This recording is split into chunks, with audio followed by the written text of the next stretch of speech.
Okay, so quick recap. You guys started off the uh, in the cave of the dragon adder, and you kind of you followed the plan that Gary had, which was to go deeper in to try to find Guy, and you did so. You found Guy along with a nasty giant spider. Then you fought off the spider. You freed Guy. You escaped from some little tiny snakes that invaded. You rushed out. You angered the beast. You fought it a little bit, and then the wizard Cassandra shows up unannounced and uses a scroll to cast some sort of a light beam spell on the creature. It ended up damaging it considerably.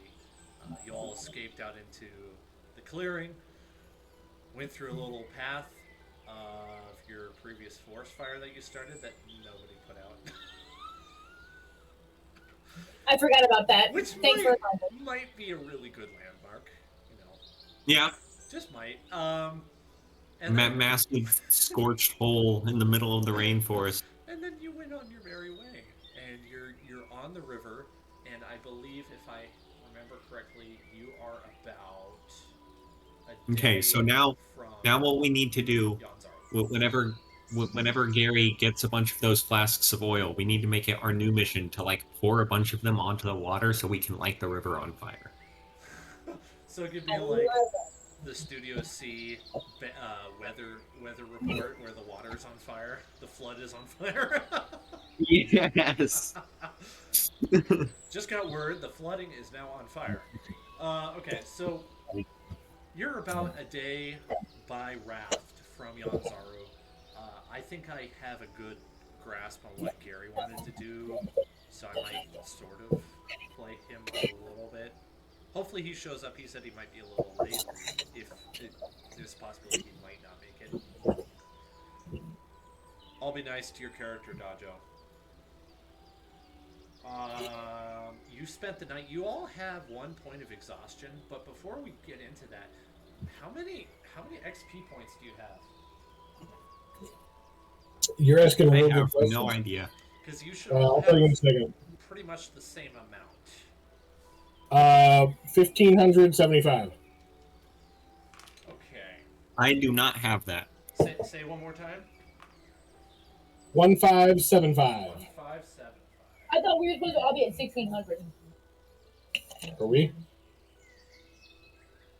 Um, Because I do remember you being like, hey, he's like literally a quarter off. I'll go with what you remember because I can't. I can't remember what I said. I just know. I'm like 90% sure we were all at 1,600. Okay.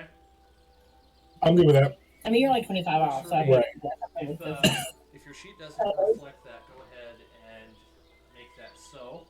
I just wanted to know if you guys had leveled up yet. Looks like you're still short of level 4. Mm-hmm. So I wanted to make sure that I wasn't skipping that before I get into this. Eli, Oh, did we get XP? Oh, we didn't actually kill anything last. Well, we killed the spider. yeah, I think I gave you like 300 XP for the general thing because I like to give XP for role playing stuff too. Like it's kind of boring to just only have it as a reward for fights. I'm still going to go back at some point and turn that snake into a pair of boots. I want you to make do on that threat. That would be pretty fun for me. Well, since I have a dragon of my own, I'll go back and kick his butt. The vote gets up to size large, so watch out. Do you guys want to do anything in particular before I make Gary's navigation roll to go that last day of travel? I need to buy some armor that doesn't impede my stealth. On the boat, baby, on the boat. Okay, never mind. Okay. I'm gonna see what he gets here. Okay, perfect. I got I gotta say, I was considering having Petal hit on the new girl, but only so that I could watch Dan's face when he has to deal with Zach's flirting. But then I decided I liked Dan too much to do that to him. We're terrible friends. It kind of reminds me of when I was dating Ginger and I was talking to you and Justin about Ginger. Okay, I don't know why hold on. On the subject of Cassandra, so we have a wizard named Cassandra, right? Yeah. Does she by any chance tell fortunes? Well, you could ask. And can we just like ignore her whenever she gives a vague cryptic warning about something? Are you saying that Cassandra's someone else? Are you by chance perhaps suggesting that she is based off a different character? I am perhaps asking if you're making a reference to Greek mythology. I am not. No. Oh. I wanted to make a wizard character because I've never used a wizard character, so I'm going to vicariously NPC through her. So it should be fun. I'm going to try to not be ridiculous and like play it like it's an actual player, which I know there's a temptation of that. So I'll be careful.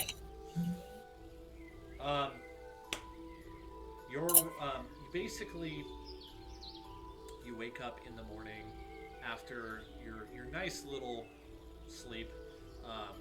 Cassandra is up already cooking for you, and she's got some sort of a sausage over a very small campfire, and she puts out the campfire as you stir and get up. She says, "I made some food. Better nourish yourselves before we head to Yanzaro. I think we should be there within the day. Probably get there at sundown." Great. Just in time to go to my favorite tavern, rent a room, and take a nice hot bath. Yes. Which tavern would that be? The barnacle one? Yes, the crusty barnacle. Yes. The broken barnacle. That one. Gotcha. I've been past it many times. Haven't been to it before. I'm not much of a drinker. It's wonderful. Is it now? Maybe I'll give it a Very try. good food. Usually, I'm not very fond of those things. As wizard types aren't always very interested in dulling our senses, let's say. Well, eat up. There should be enough food for all of you. Well, thank you. Yes. So, I haven't asked yet. Why are you going to Omu? I feel like I didn't pronounce that very well. Omu. That's what I tried to say. Omu? Yeah, why are you going to Omu? We want mysteries of the rainforest, of the jungle. We're on a description. I don't know if I can trust her. Right, like, It's a good point. we have been charged with a quest. It also happens to further, I don't know about everyone else, but my personal ambitions. But yes, we've been charged with a quest that is private by nature. Oh. Fair enough, fair enough. I did sort of just start following you without letting you know. Do you remember that one man who ran into you at the edge of town before you left? I run into a lot of people.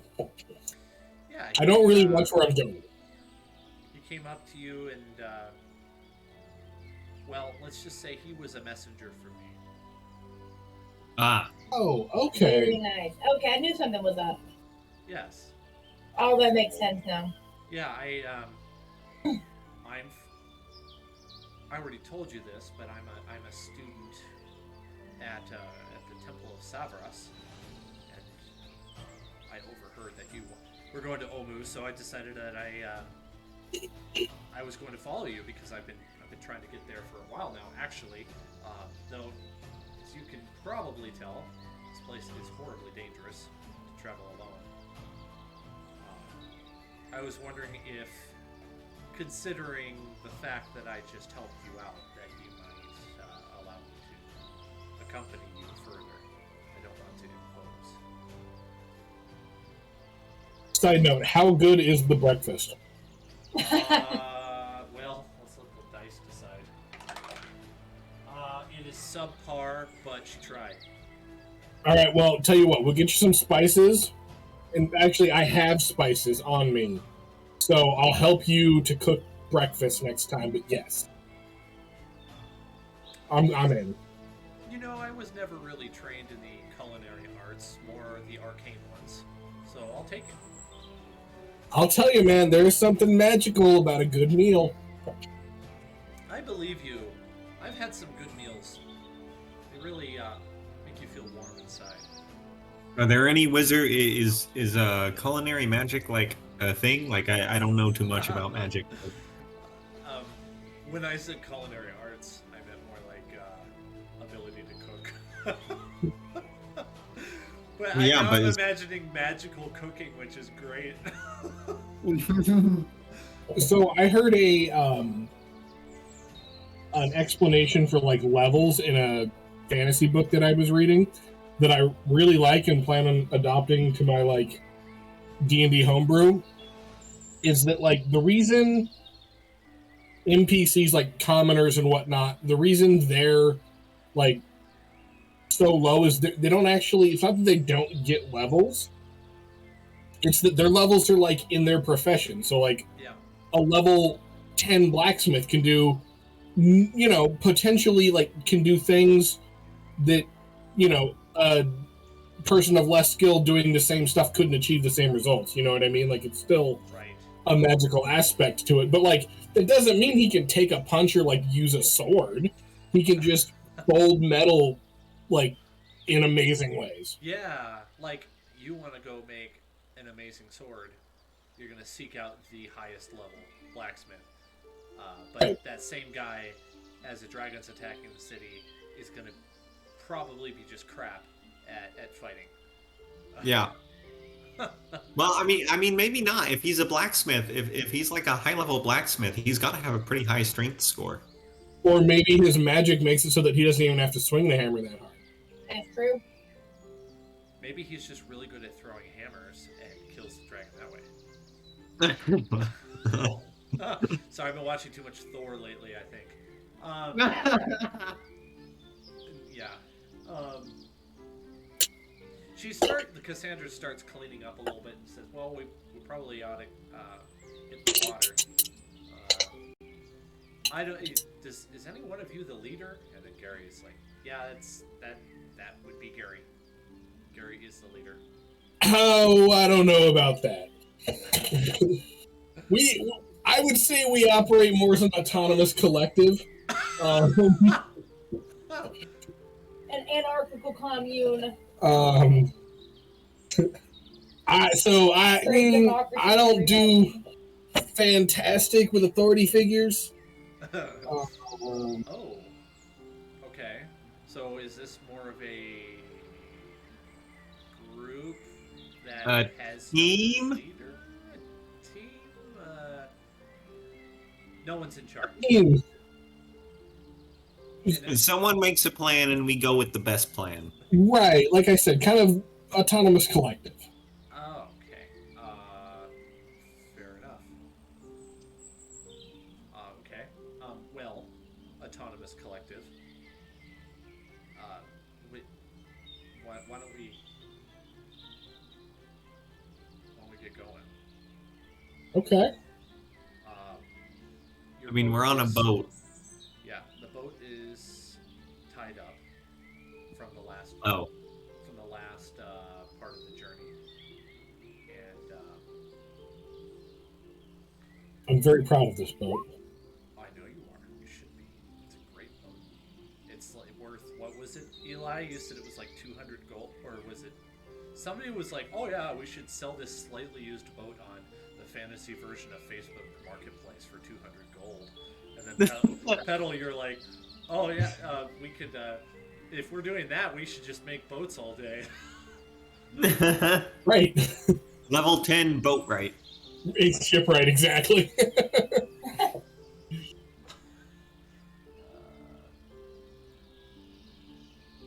Let me take a nap, and I'll come back with some shipwright skills. Yeah. Why do we have who's actually piloting the boat? Because we never established that. We might as well now. Well, I mean, Gary's the navigator, right? Elvira wants to. Yeah, let's go. Okay, let's have you do just a dexterity. Well, no, not dexterity. Let's see. What do you guys think? What would be the best check for moving a boat?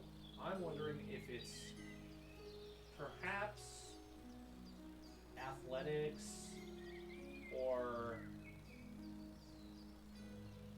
no, I think it would be athletics. Athletics, okay. Makes the most sense to me. To say, I know that there is. Nanny! Woo. What were you saying, Zach? Real quick. I know that there is like proficiencies that you can get. Things like that. Like yeah, like I know like proficiency vehicle, like land vehicle, water vehicle. Those things are. That's true. You know what? Let's for the time being go with this, and if we find a better way later, we'll switch to it. We'll make it all, if that's really necessary. I'm a fan of being flexible as long as everyone's having fun. Okay. Good, because that roll was a 20. Yeah. Nat 20. Why don't you describe your harrowing journey down a set of rapids, if you want. Right, so I'm always cool, calm, and collected. And I just have like a really good knack for like feeling the ship under me, you know? And like I can feel it hit this little rock, and I just make sure to focus all of my attention, just like Liz does when she's actually going down inner tubes in the river, about like noticing the rocks ahead of me and stuff. Also, I move my body like in a dance. So, like when the whole ship goes left, I go right. You know, I move with the ship. It's an extension of my hands and my legs and my hips. Nice. So really, I'm grooving down the river. As you're going down these rapids, you see an eddy in front of you. What do you do? Why is there a man named Ed in the middle of the river? I don't know. Tom? Don't ask these questions. You don't want to know. I tell what's his name, Petal, to go over there and speak into the sails. So all of his hot air will move us forward. All of the boys, all the male ship, just go speak into the sails, and your hot air will propel us forward. It sounds like sexism. What? Exactly. I need that kind of energy right there, Petal. All of that into sails. I should have you guys describe things more frequently. This is great. I don't like this. Anyone? Strangely enough, this is not the worst boat ride I've ever been on. Well, thank you. The worst one you ever was on got flipped upside down here in this bed. You know what? Hush. I'm talking about not you guys. Well, The worst one ended with a giant lion turtle.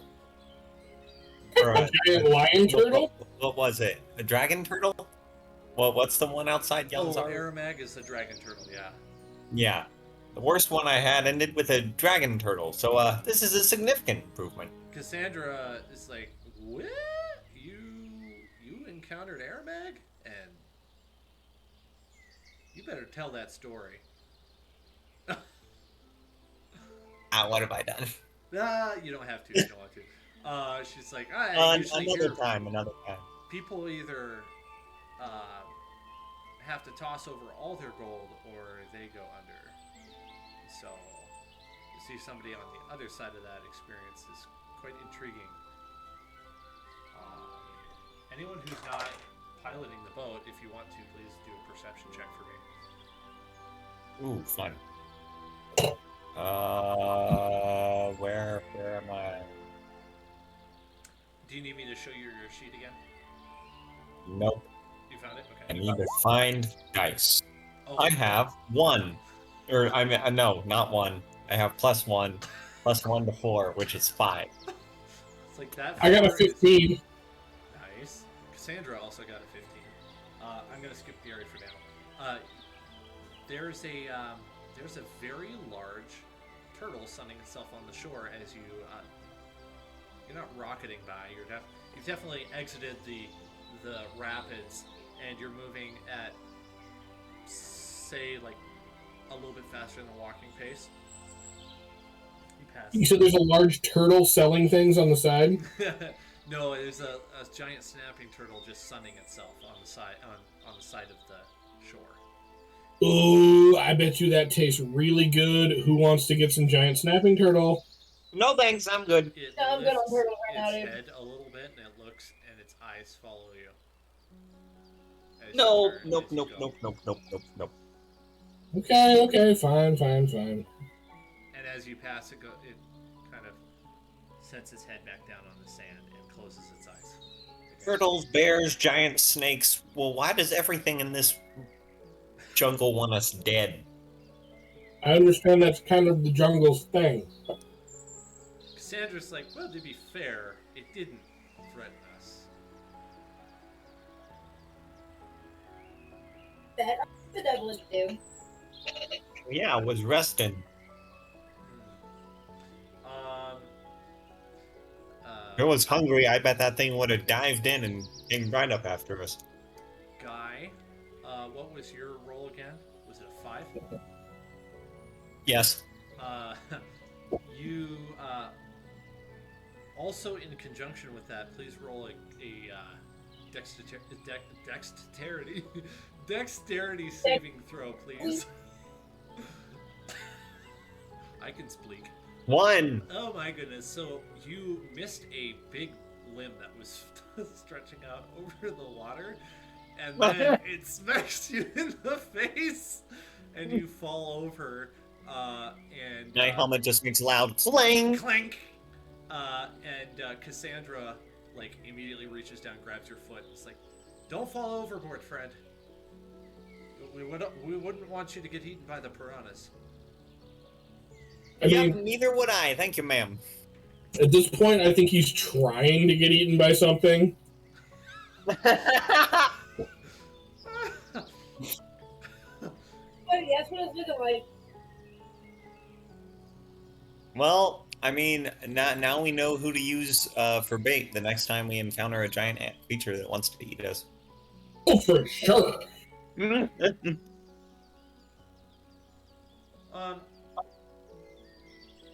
Petal, you with your 15. Wait. Hang on. Yeah. Do we have a full Scooby gang here? Like, am I Shaggy?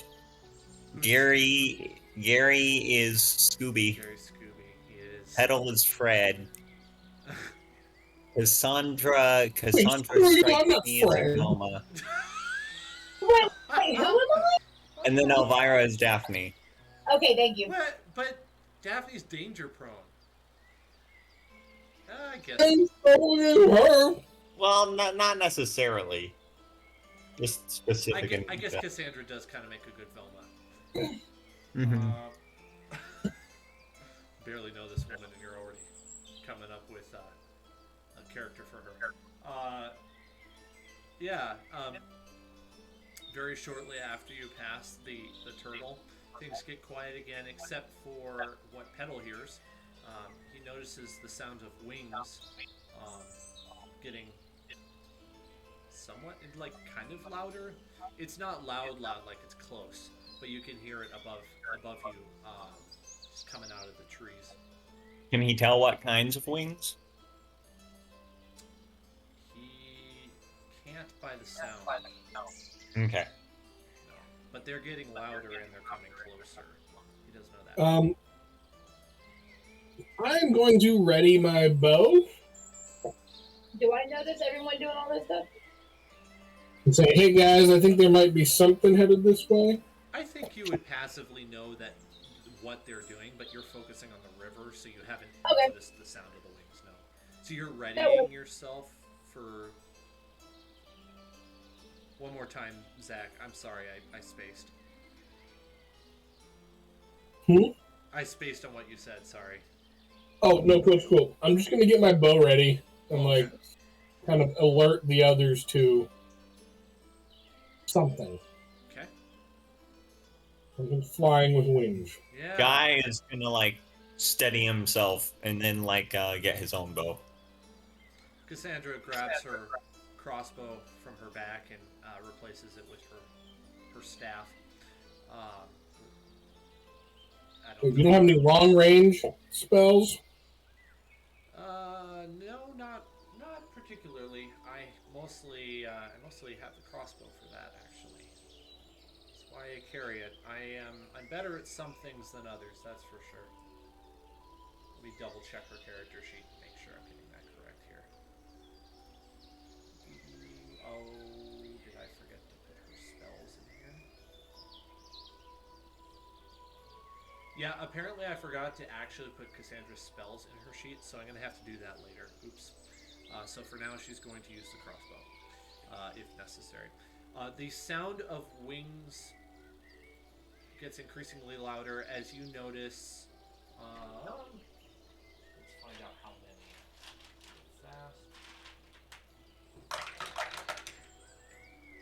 Fast. There are 6 flying silhouettes above you. The sun is kind of high in the sky, so it's difficult to tell what the creatures are.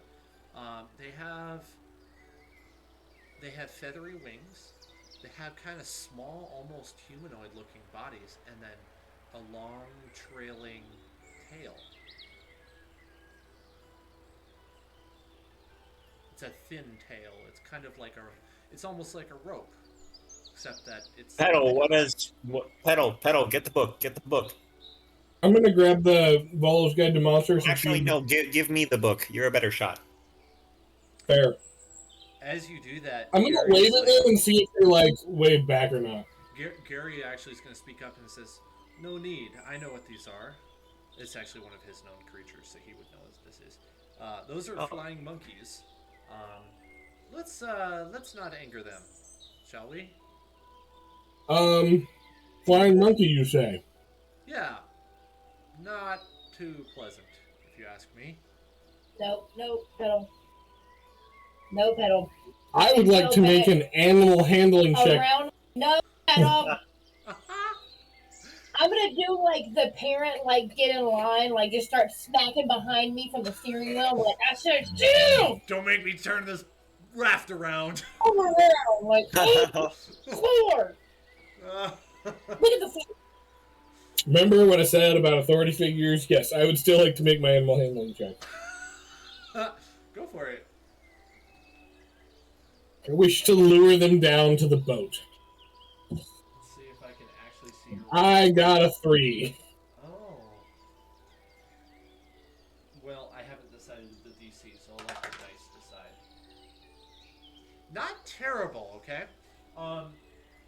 So you.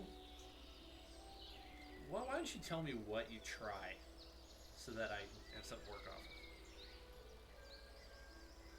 I grab the tastiest thing that I can find in my snack pouch, which is probably just condensed travel rations.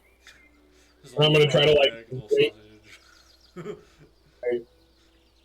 I'm gonna try to wave them down, but man, if we had some snapping turtle to cook up, they'd all be down here in a second. But no.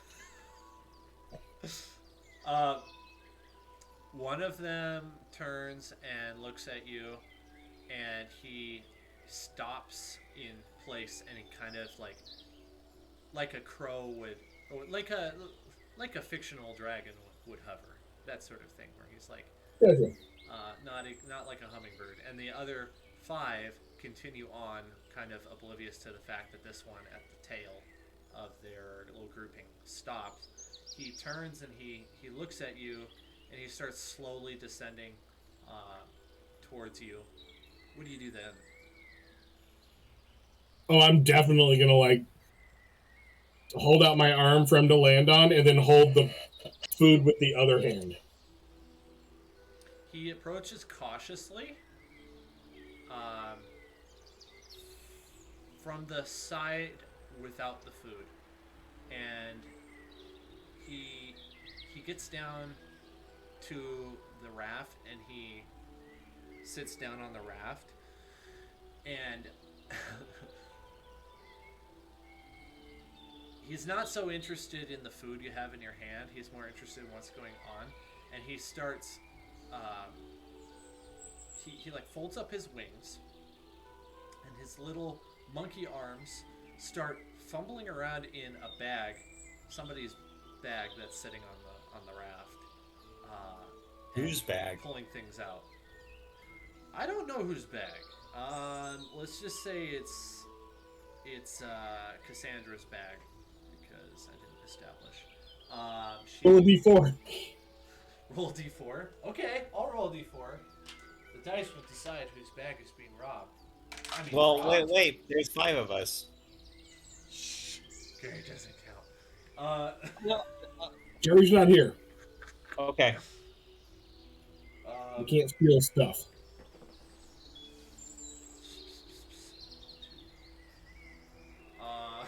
Well, we don't have a great way of deciding who is what number. Choose what number you are. 4. 1.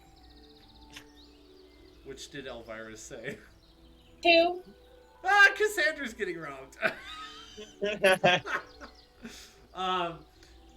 She notices the monkey over there, and she's like, "Hey, get out of there!"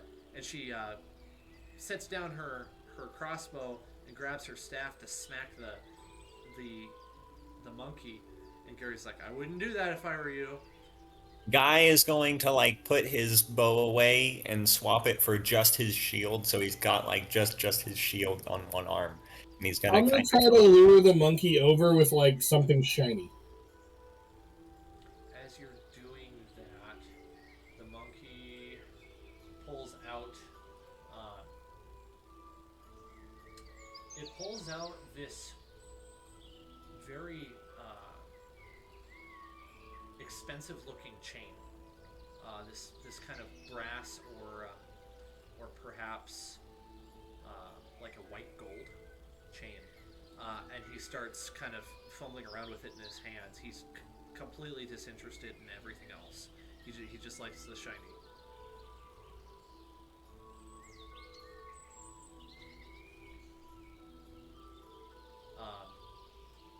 Cassandra's like, "Hey, give me that!" And she goes over and tries to snatch it out of his hands, and it goes. It looks up at her and goes, and pulls the chain back and spreads its wings and starts to take off with the chain. I'll go ahead and shoot it. He really wants this monkey, but he has to shoot it because the monkey's mean.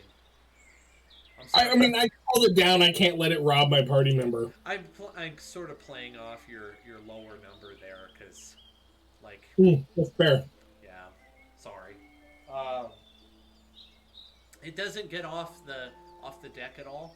Why don't you roll an attack roll, or I mean, So it's just like it's Yeah. like in a warning stance, right? It's just like has its wings spread out, trying to make itself look big. I guess you could say that. Yeah, it's probably about to like try to take to the air.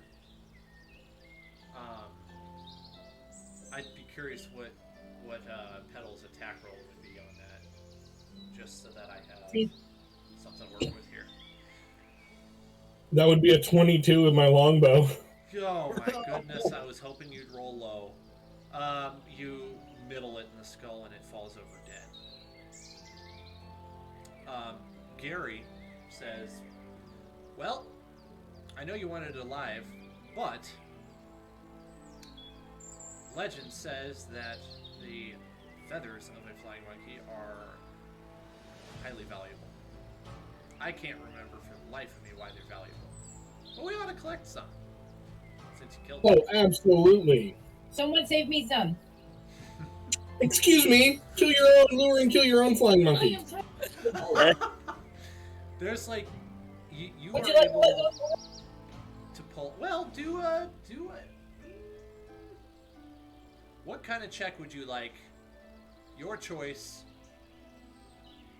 for Survival? feathers. Okay, that sounds good to me. We'll see how many feathers you get, because I have plucked feathers. 21. 21?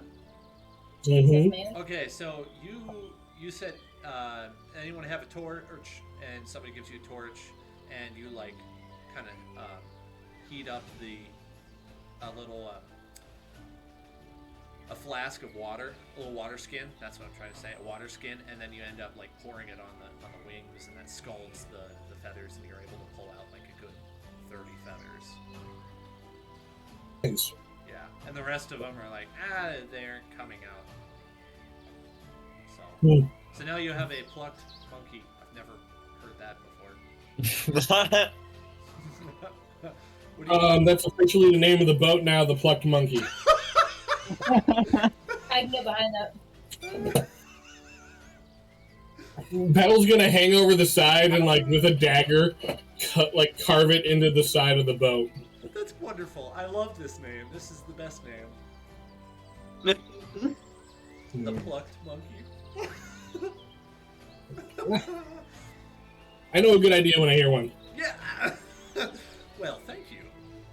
Oh, every time I move in this chair, my flannel is creating static, and it's sending the static through my earphones, and I can hear and feel it in my eardrums. I hate when that happens. The feeling? Okay. The mood is electric tonight at D&D. Apparently. Okay, well that is basically like the first half of your journey for that day.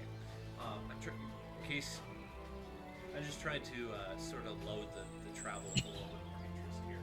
Let's see one more thing here.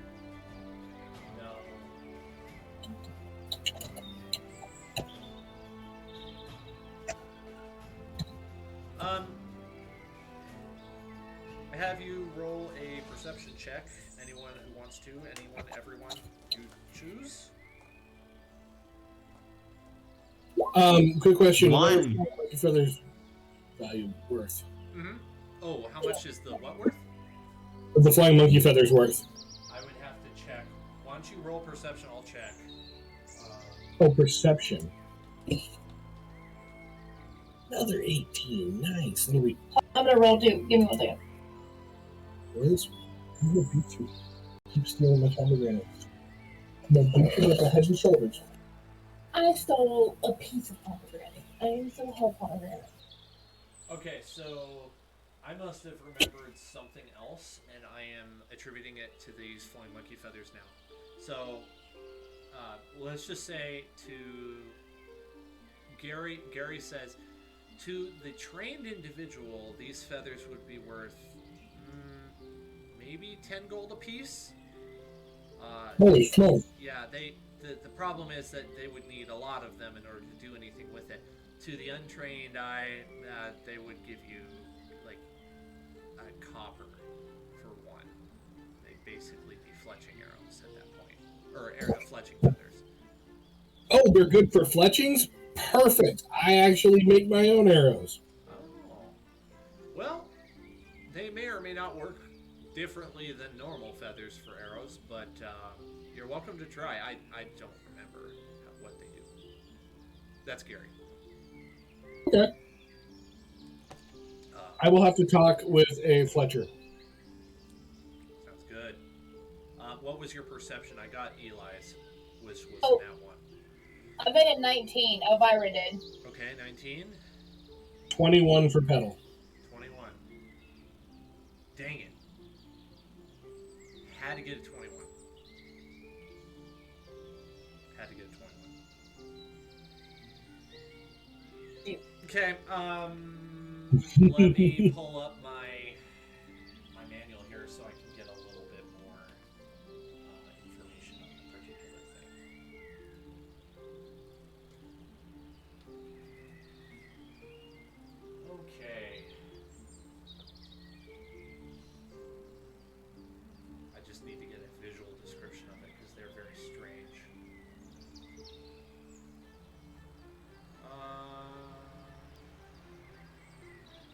Okay. Up in a tree branch above you, there is a Mhm. small, very small, probably about 6 inches tall, little creature that looks like a doll.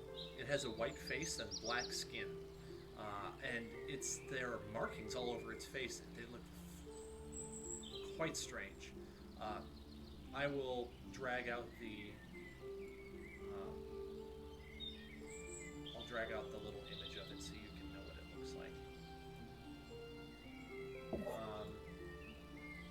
You're on the map. That's what it looks like. That's its token. That's its face. Do you see? That looks creepy. It is a little creepy. Yeah, that's what you saw. I'm gonna ask Guy, hey man, do they do like voodoo around here?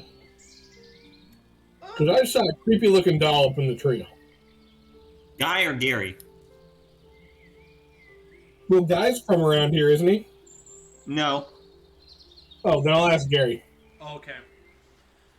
Gary responds with, "I've heard of weird creatures like you're describing, but I be honest, man, I'm not so sure they exist. I think you're seeing things." Just out of curiosity, what have you heard about these non-existent things? Well, they're called chwingas. The reason I don't think they really exist is because they kind of are. They're neither here nor there. They sort of have this affinity to take and leave things, but they're supposedly harmless. But again, I don't believe they exist. So I just think it's another one of those myths by traveling traders that to spook people, keep them from going deeper into the jungle. Really. I don't know, man. Didn't you also say that about the Feywild? I mean, I don't know everything. That's just what I've heard. Okay, good to know. Petal's definitely gonna like keep his eye out for them now. Okay. Yeah, it stays on the tree as you float by, and you don't see it again for the rest of the day. Okay. And just so everyone else knows, nobody else saw it, and nobody knows what it is unless he describes it to you. Just reinforcing that. Night hasn't fallen yet. Let's just say the sun is starting to reach the horizon, which you can now see because you have now exited the trees, and you are, if you're looking on the map, you're right here. You can now see the Bay of Chult ahead of you, and maybe a mile ahead of you is the city. You're still on your raft. The water's getting choppy because there's all these there's like portions. So this is where the river stops really being a river, and it becomes the inlet to the Bay of Chult. And so now you're dealing with like tide, the tide. I'm gonna unfurl the sail and let's try to sail this bad boy into the harbor. Okay. Let's see if I got coast audio. Ah, I do. Cool. I love YouTube. It's great. It's got everything.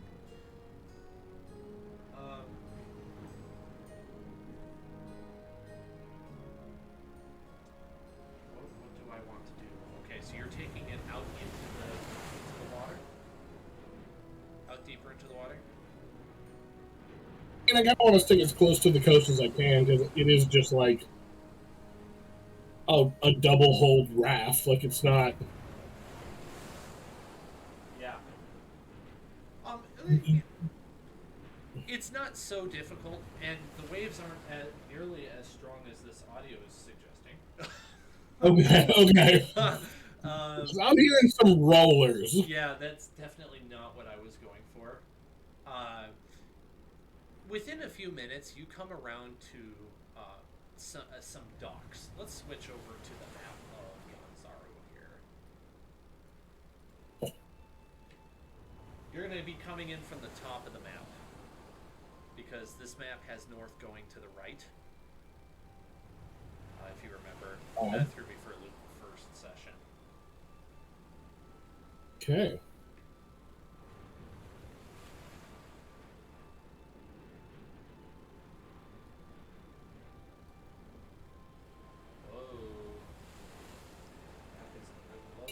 There we go. Okay, so they're coming in from the top of the map. There aren't any docks on the west side, which is the top. You all start to get the hint of a pretty foul smell coming from the south of where you are. I haven't. Cassandra's like, I haven't smelled that in a while. I could have gone without smelling that. We know What is it? Or wait, no. Hang on. Can I like roll something to see if I recognize it? Because like I have been in the city for a little You while. absolutely may. Yes, I would love to see. What a wonderful smell you've discovered. Let's see. What should I roll? I think I want to roll probably history. Yeah. Since I'm drawing on my own. insight. Sure. Seems reasonable. 11. 11.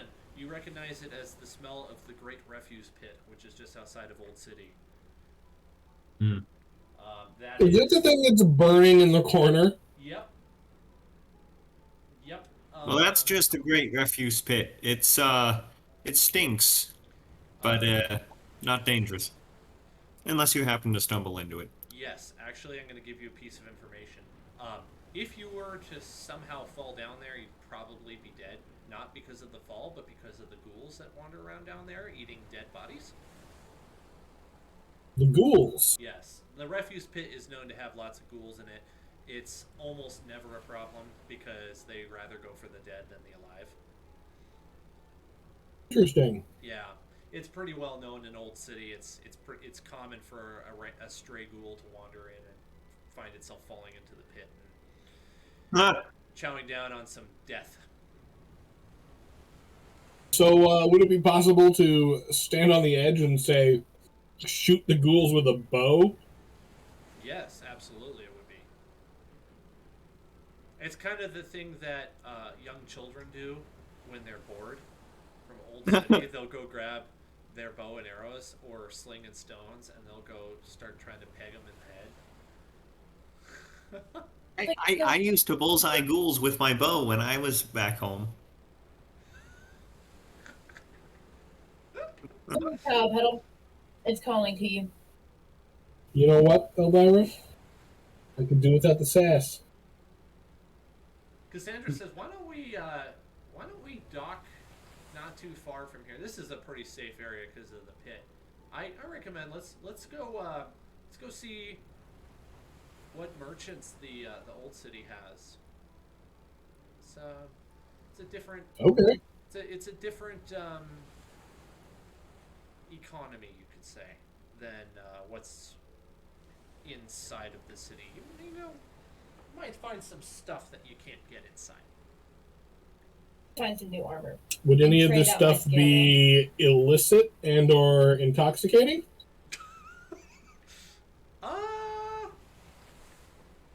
She's not so sure on the first one.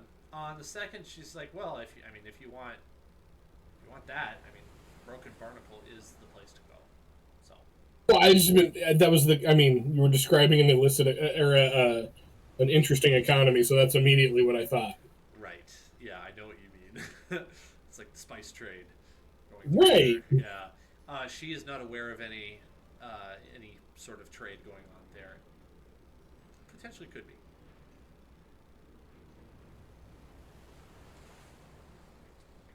Let's you know what? lead on, Cassandra. Let me reference one of my books here. See if I can find something.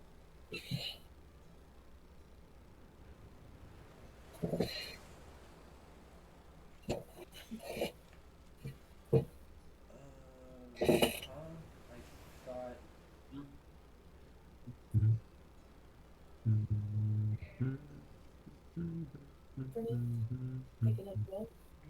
Oh, here we go.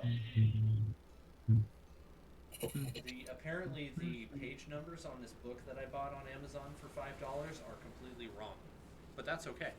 It still has tables in it. There you go. She says, I have heard there's a town there called the Strange Brew. Um, I mean, if you're looking for odd, I mean, that's a place you could check. I do love new things. I really thought that was going to have the potions on the page. Does this not have... Does not have any potions in this book? I mean, it's like a 30-page book. It's not that much.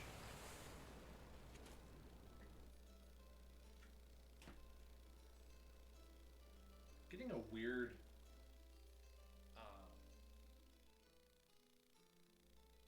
Are you guys hearing a clicking through my microphone at all? Not a loud one. I wonder what that is. I'm hearing a very faint, like almost like a noise. That just became apparent to me You are? too. It's very faint. And I'm trying to figure out where it's coming from.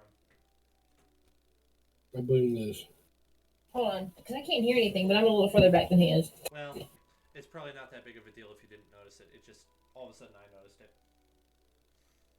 Okay, so Cassandra ties a rope off to a large rock that's jutting out from the shore, and she starts climbing up the very, very short rocky surface. It's probably about 5 feet of height. It's not that high. Coming up onto the grass, she sticks down her hand. Hey, does anyone need a hand up? Y'all make your way into Old City, which is rapidly getting dark. She says, did you stay anywhere when you were here before? Broken barnacle. Broken barnacle. Well, I suppose maybe since it's getting dark, it's not the wisest idea to be milling about in Old City. It doesn't have the walls, so you're not protected from undead. Not overly concerned. As long as we're inside to sleep. Well, then there might be a closer place. Wait, so where are we right now? I'd say you're right here. Come on, scroll, you darn thing. Right there. Okay. Yep. There are torches and lanterns in the street lighting things up. It looks, it actually looks quite nice to you. Let me see here. Like, the buildings are a little bit run down in this area. They're not quite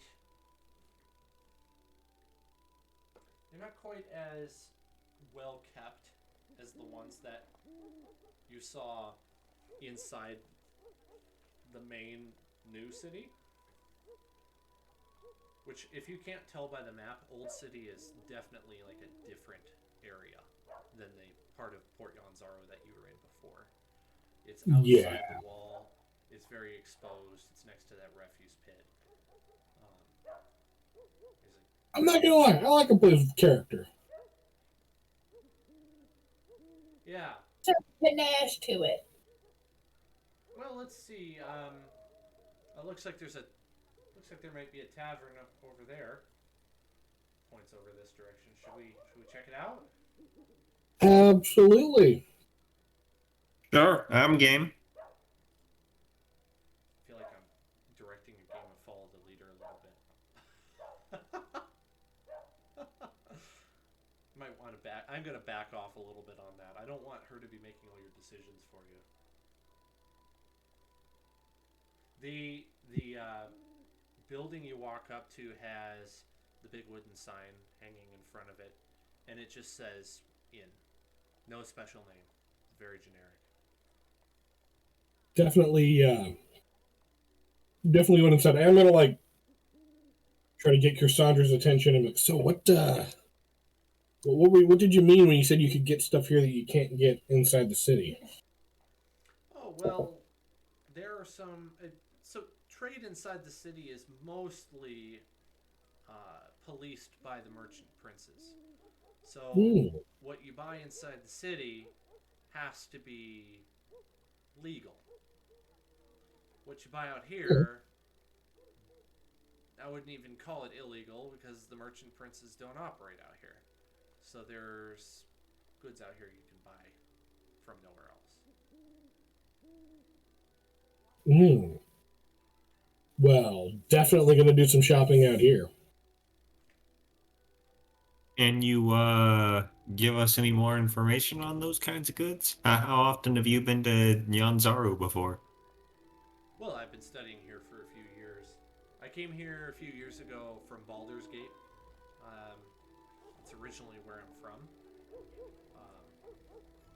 A lot of my history is very unknown to me. For a long time, I lived there and was sort of an understudy to one of the students at a place there. Well, I came to Yanzaru in search for adventure. I came to Chult specifically, and I found the Temple of Savras, and I didn't know exactly how to get to where I wanted to go, and I didn't know exactly what adventures were in stock here. So I decided to enroll at the temple as a student, and well, I'm technically still a student. I haven't graduated. Been here a few years. Very nice, very nice. Yeah. Taking you so long, Cassandra. She's like, the best wizards spend a lifetime reading from spellbooks. It's a beautiful answer. She winks and then turns back.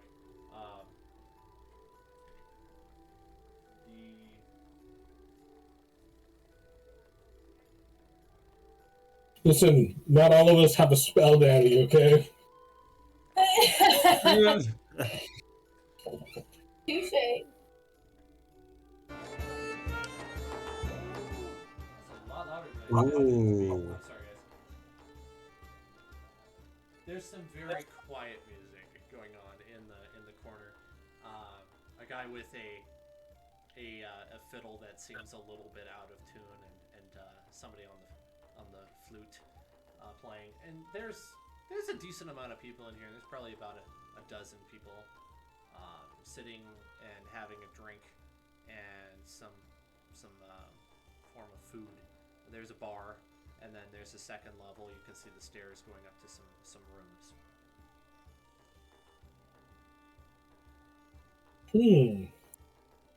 I'm Petal's definitely just gonna walk right over to the counter and just go, got anything in here that I can't get in Yanzaru?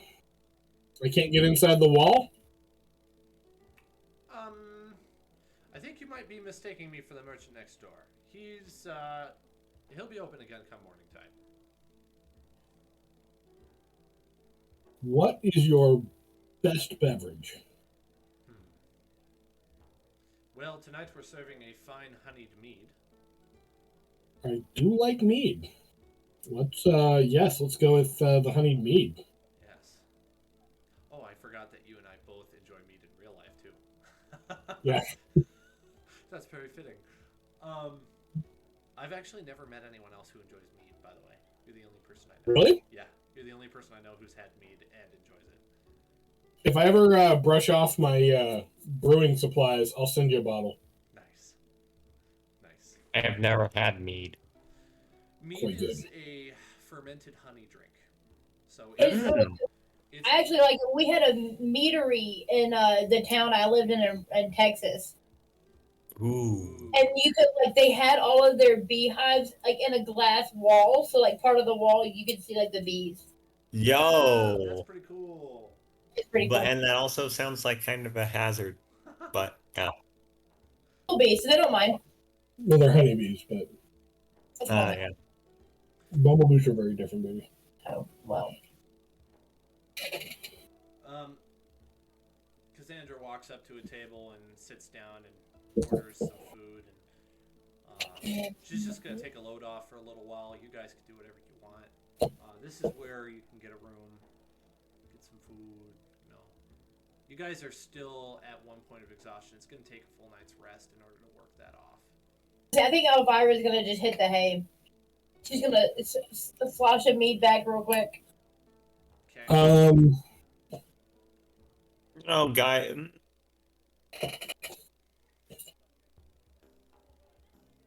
What does Guy want to do? There's a gentleman over at the next table over that you recognize, Guy. Oh. He's one of the dock workers. He's somebody you've come to know over the last however long you've worked there. Probably a year or two. Yeah, we'll go with his name is we'll just say it's Joe. It's just Joe. Yep, I had the same thoughts. Oh, Guy, come sit. Hey, with me. Joe. Come sit with me. I'm gonna go walk over to Joe. Yeah. Take a seat. How are you, my friend? I'm doing well. Do you want to join my game of cards? And he introduces you to the two other people at the table. There's another chair available as well after Guy sits down. Petal will definitely join the card game after paying a quick visit to the bard. Oh? And slipping him a gold to start spreading rumors of a cavern full of gold. The bard not very very obviously just drops the song he's singing and starts singing this rambunctious song about this place where the walls are lined with gold and the water is liquid diamonds and there's these massive these huge statues and all these crystals hanging from the ceiling. Like he's singing about this fantastic place all of a sudden by inspiration of the word when you inspire the bard. When you inspire the bard. And then he starts interspersing in the song lyrics like these little hints and suggestions that it's a real place. He's kind of describing almost like the I forget what it's called. There's a place the Spaniards were trying to look for. El Dorado. He's kind of like describing the fantasy version of El Dorado. And like El Dorito. I know where that is. And he's really like trying to suggest that it's a real place and that if you search hard enough for it, like the Fountain of Youth or whatever, you'll find it. Excellent.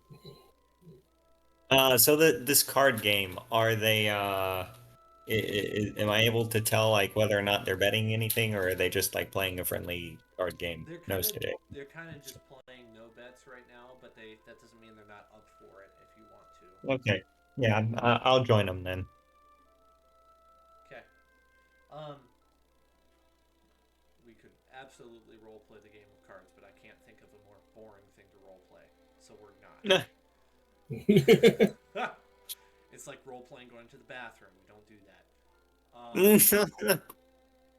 How about this? We take a quick break, quick 5. I throw something together, and then at let's say at whatever your time zone is, mine's 8:53, so 8:58, I'll be ready. Okay. Perfect. Sounds good. Okay, I'm gonna mute. All right. Do this. See you in an hour. How do I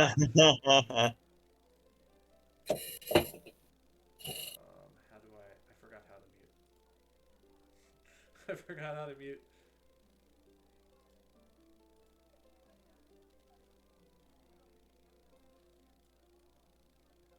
There it is.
Okay. I am back. No rush. Whenever you're here, we can pick up.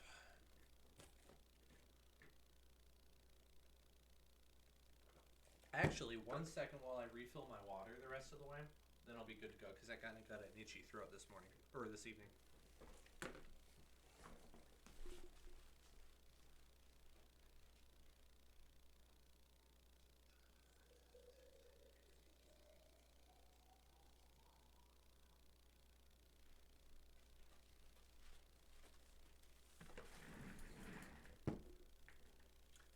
I very well may be coming down with something tonight, so Oh. if that's the case and it ends up being one of those long ones, I may have to cancel next week's. We'll see how, if that even happens. If it does, I could lose my voice. I don't know. It's been known to happen. So I hope it doesn't. But I've been mega dosing on immunity supplements. So usually that does a good trick. Eat some good food, take a hot shower, go to bed at a good time. But I'll just sleep longer tonight. Mm-hmm. Should be fine tomorrow. I think. I don't get sick that frequently, but when I do, it's usually a rough one. It's usually a really bad one when I do get sick. I'm gonna get some vitamin C from eating some pears.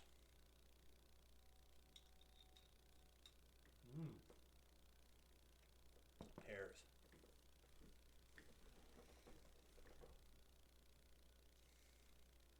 Other than kiwi, I can't think of a better fruit on this planet than pear.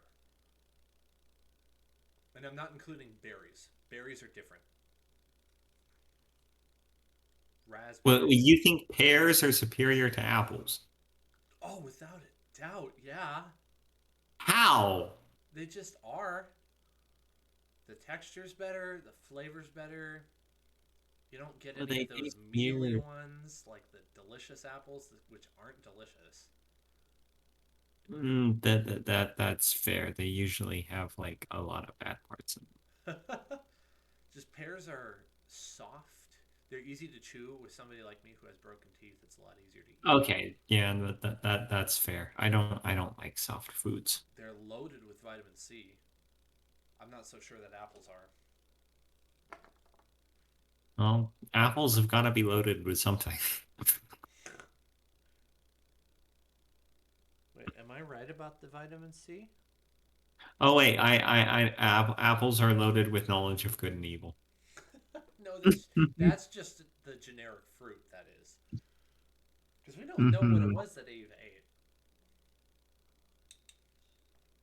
Maybe it's a fruit that no longer exists. I don't know. Probably, yeah. Are Zach and Liz there? You're still muted. Sorry, I forgot I muted us. Ah, we were just talking as if you weren't there. Okay, I'm ready for the next part now. So, are you guys? I assume you're gonna do your sleep thing, you buy a room.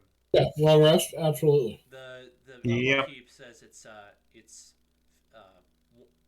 5 silver for the night.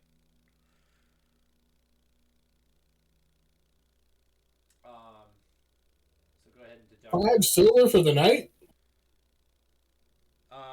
No, sorry, I meant that's not at all what I meant. So here, let me give you a little context. In all the RPGs I play, gold is the standard currency. So I don't think of like 1 gold is very much money. I think of 500 gold is a lot of money. So when I think 5 silver, I think, well, that's dirt cheap. Let's go with 50 copper. That's 5 silver. I'm dumb. No, isn't that 500 copper? No, you're right. So I don't know if you ever heard this, but the frame of reference that I always got for D&D for like value of money is a skilled tradesman can expect to earn 2 silver a day. Oh, that's okay. I'll work with that then. So not like an expert in their craft, but like a skilled carpenter or a skilled blacksmith or whatever can expect to earn about 2 silver a day. So Let's do 5 copper then. Cool. Okay. All right. Thank you for bearing Wait, with me how, on how that. much? How much money never am had I to- supposed to? I've never had to price things before. No worries. So says the accountant. I work with dollars, not with gold, silver, and copper. It's different. I know the dollar very well. Right, if I called somebody up and asked for their payment options and they said bullion, I'd say ha ha and hang up. I'm gonna need you to send that to me in Cougaran. It's like, no, you don't. Do you take Dogecoin?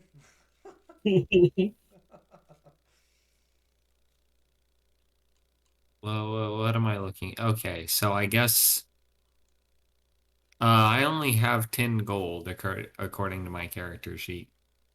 You should have more. Yeah. How much You more? literally just robbed a dragon. Well, yeah, but we returned all of that, right? And I didn't get any. Yeah, so like Guy wouldn't have gotten it because he was under the spell the whole time. And I was super suspicious of stuff like turning against me, so I only took back what was lost. I definitely kept all of my dragon you gold. And Gary walked in with brooms and started cleaning the dang place. Right. Listen, I don't care if it's cursed or if it can, if he can track it. If I spend it fast enough, it doesn't matter. Yeah. Y'all were in there like, clean up, everybody do your... Like, hey man, hold my bag open for me while I dust it in here.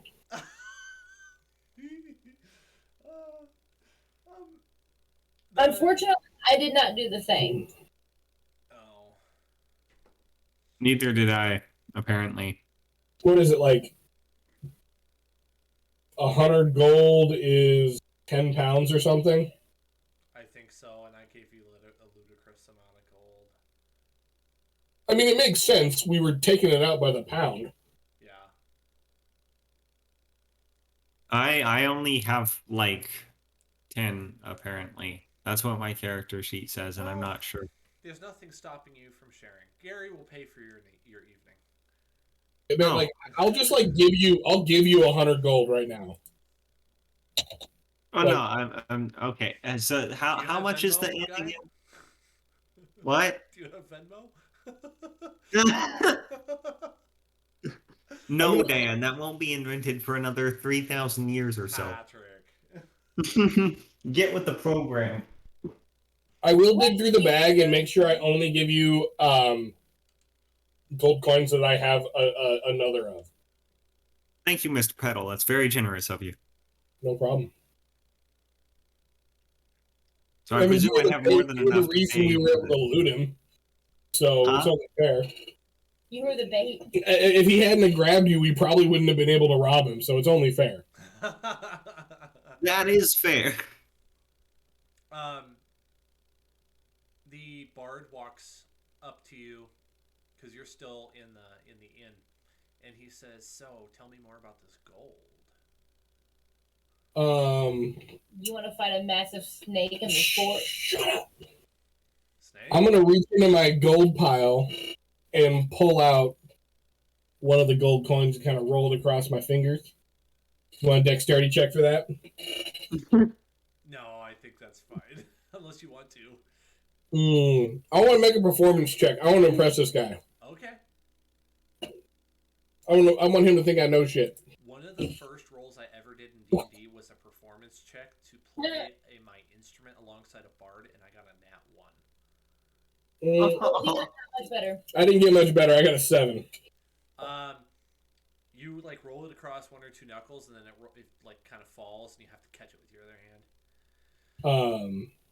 I will recover spectacularly. You like put a flourish, and you make it look like you started juggling the coin intentionally. You know. Right, I'll hold it up to him and go. This. There I was with my trusty sidekicks. And we had followed the fairy lights into the woods and found the most spectacular carnival you had ever seen. I mean, it wasn't the witch light, but it was good. And fantastic carnival, a little weird. There was a big just guy a little that tried to make me arm wrestle him before we left, and then of course we did. There was this like little 5'2" jester that pushed me over. There was a lot of things that happened towards the end of the carnival that weren't my favorite, but the carnival itself was still fantastic. It turns out the entire thing was some sort of hallucination, and we had been bewitched by this gigantic snake to build this temple. Right. It wasn't good. But upon regaining our senses, we followed this snake, this ginormous snake, back to its lair. And what did we find, if not the largest pile of gold? I mean, this is just what we could stuff in our pockets on the way out. Unfortunately, my friend Guy here was brought under the creature's spell again, and we had to rescue him. We made it out, but the beast still lives. Hence why we had to stuff our pockets while we could and get going.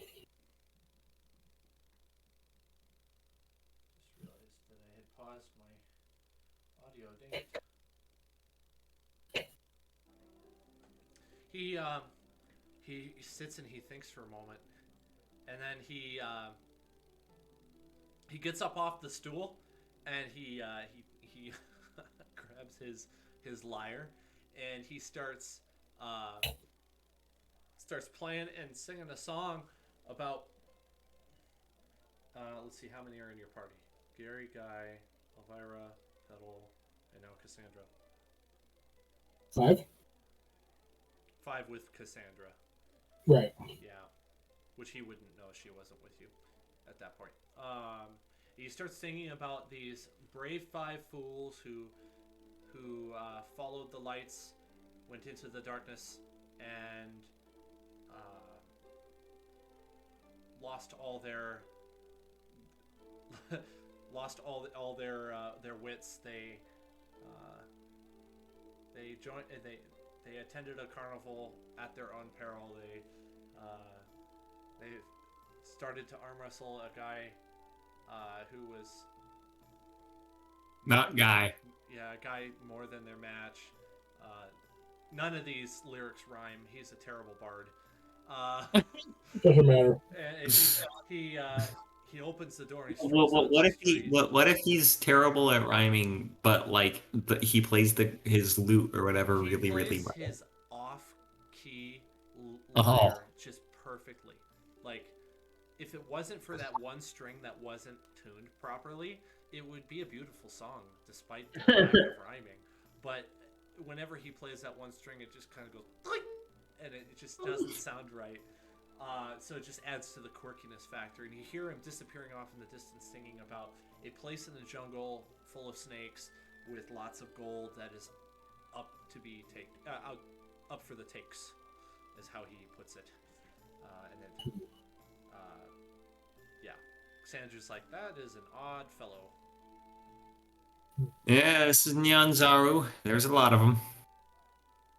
Speaking from personal experience. I like him.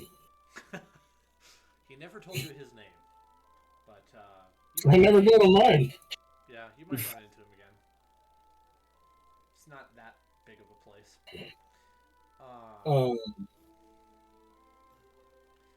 Well, the barkeeper and the innkeeper says, "Well, that's quite the tale you just told. I don't know that I believe it, but well, what brings you to Old City?"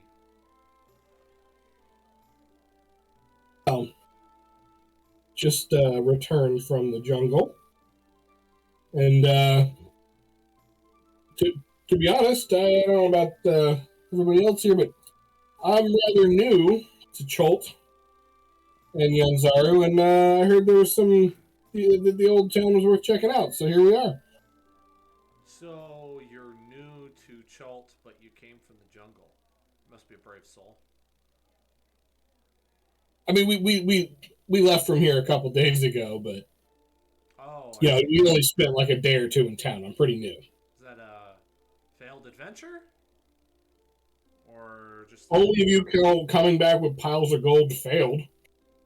Surviving a massive snake monster has failed. Won't argue with the gold. That is a good point. Well, if you're looking to spend it, you could go next door. I definitely say that I suggest that you're careful. Some people who leave that place aren't quite who they were before, but if you've got a good head on your shoulders, you'll come out with something good rather than bad. Let's put it that way. Is there any more practically minded shops around here, like ones that sell equipment for people who may or may not be adventuring out into the jungle? Yes. Well, Or a good blacksmith? Well, if you want a good blacksmith, I'd recommend going back into Yanzaru. Go to the Baron Boy. That is where I would recommend if you want to get smithed. Fair enough. But as for basic survival gear, I mean, you could really get that at the Red Bazaar.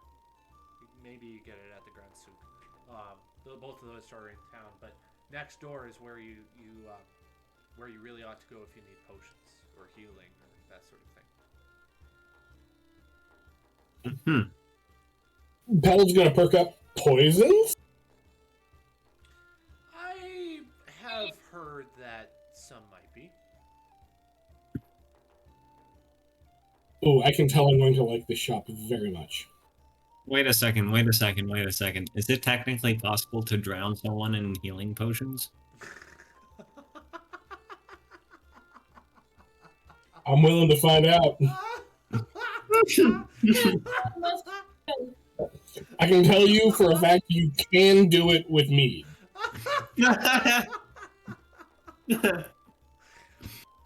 Where did you come up with that's a great idea. I love it. By the way, when he says next door, he means this little brown hut right here on the map. Perfect.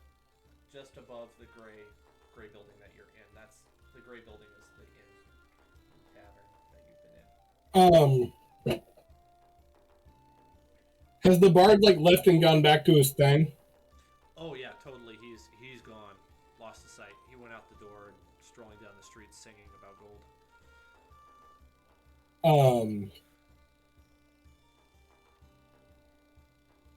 I will slide another gold across the table to the barkeep.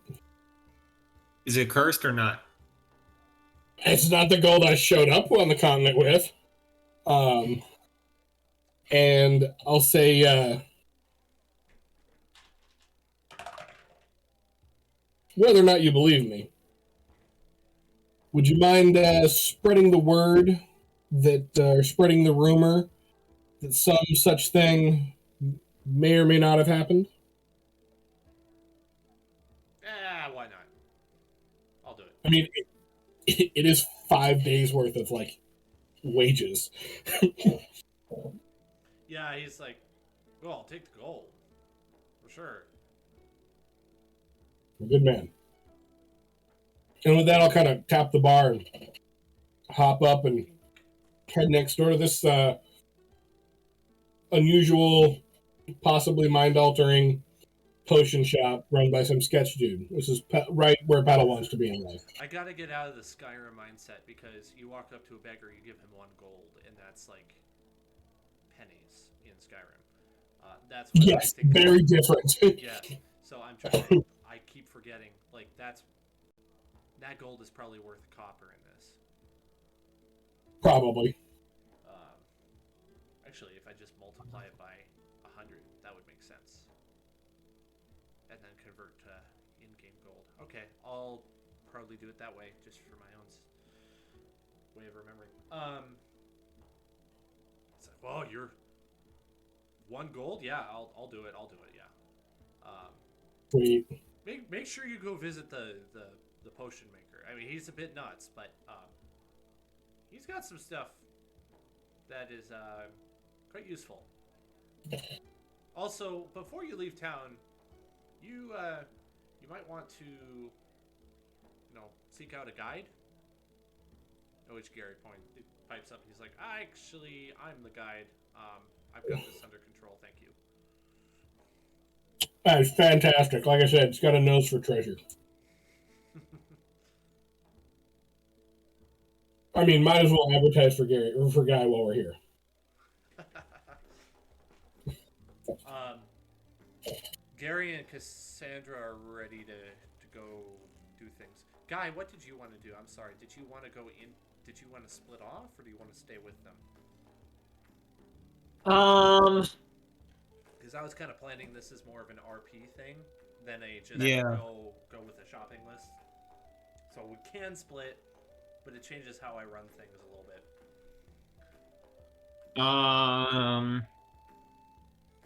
I'm getting kind of tired. Yeah, I'll stay with them for now, I guess. They're going into the potion shop. I think so. Oh yeah, Okay. for sure. I'll stay with them for a little bit until I think of exactly what I want to do. Okay. Feel free to interject whenever you want. Okay, so you walk. Oh, go ahead. So I was gonna say, if you want to come with, at some point, I do want to go check out and see like how much like dinosaur mounts would cost. You absolutely should do that. You absolutely should do that. Like especially if I can find like I don't know something that could also either like swim along or ride on the barge. Gary knows that there is down in, I think it's called the Tiriki Anchorage.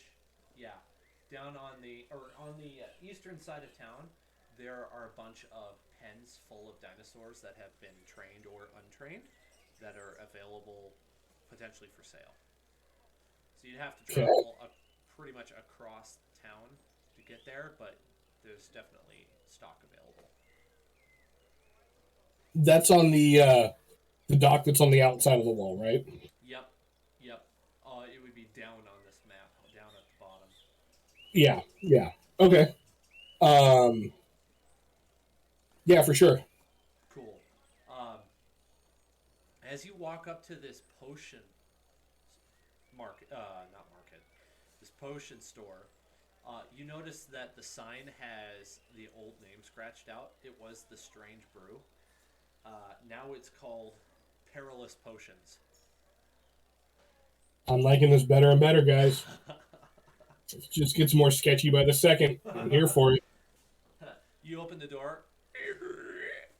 Hello? Immediately, in your eyesight, you see just this. You see shelves just precariously loaded with with potions. They're covered in cobwebs. It's super dark in here. There's like two lanterns tops. Like this is kind of a big shop. There's barely any light in there. There's definitely a ray of sunshine coming in through a hole in the roof. And below that hole in the roof, there's like a big kettle that has been clearly catching a lot of water. And you hear the voice again. Hello? Hello? Hello, sir. Yes, come here. Don't let all the heat in. Wait a Can't second. forget, it's Chult. It's hot outside. Oh, that's right. Definitely gonna come in. Okay. Yeah. So you immediately walk in. Oh shoot! I didn't actually provide you a map for this. There is a map. Let's go to the random battle map, and I'll just quickly draw it here. By the way, this is going to be our. Well, this may not be our first usage of dynamic lighting, but there's still time. turn on the dynamic lighting real fast. On. Yes, yes. Your shop is wonderful. It reminds me of a shop owned by a hag I knew back home. Speak up! I can't hear you. You remind me of a hag I Right. knew from home. Your shop reminds me of my home. Well, I've had nicer compliments. You still can't see the voice. You know it's somewhere in on the other side of the shop. he's making quite the racket over there. It's a bunch of sounds of glass. Can you see what I just drew? A little bit. Okay, so pedal. I'm gonna leave Gary out because he has things. So how much can you see? I just curious. I can see the first box, the circle, and then a little bit below the circle. Okay, that is because you have dark vision. There you go. Now what can you see? Pretty much everything. Perfect. Okay. This is kind of test one of dynamic lighting for me. So we're gonna make that is going to be low light though, because I want them to be low light. It's dark in here. Okay, so the shelves. There are 3 sets of shelves that are just taking up all the space. It's really hard to walk through because they just they take up so much of the area. They're really crooked. There's potions hanging off of them in some areas, like on their sides. There's 1 or 2 bottles that like are cracked, and there's like the floor below it is colored a little bit differently than it should be. The wood floor. I like this place a lot. So you're currently standing in the entrance. You're welcome to move your characters. I'm gonna pull in another guy here for your thing. You know the thing. Are like the shelves and the potions labeled, or are they just like out? They're just out. There is no rhyme or reason to any of this. I am going to grab a random potion off the shelf, just like dip my finger in and taste it. Before you do that, roll a perception check for me. 19.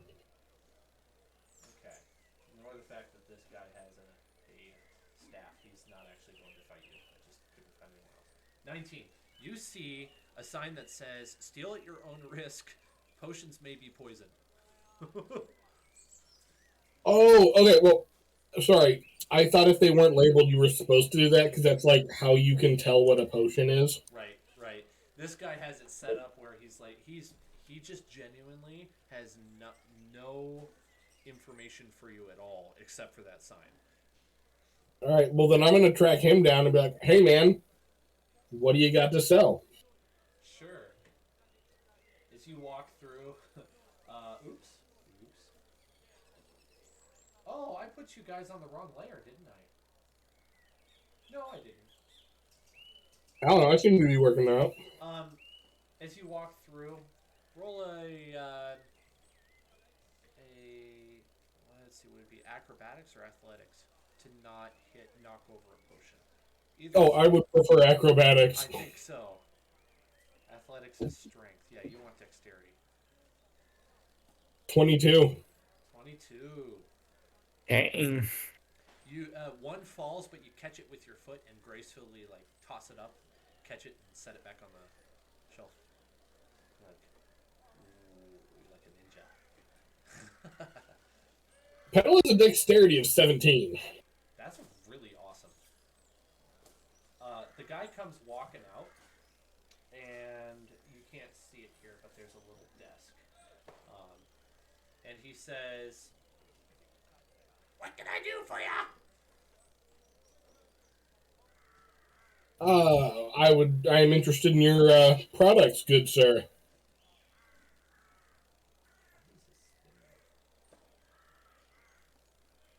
Okay. What in particular? I mean, do you have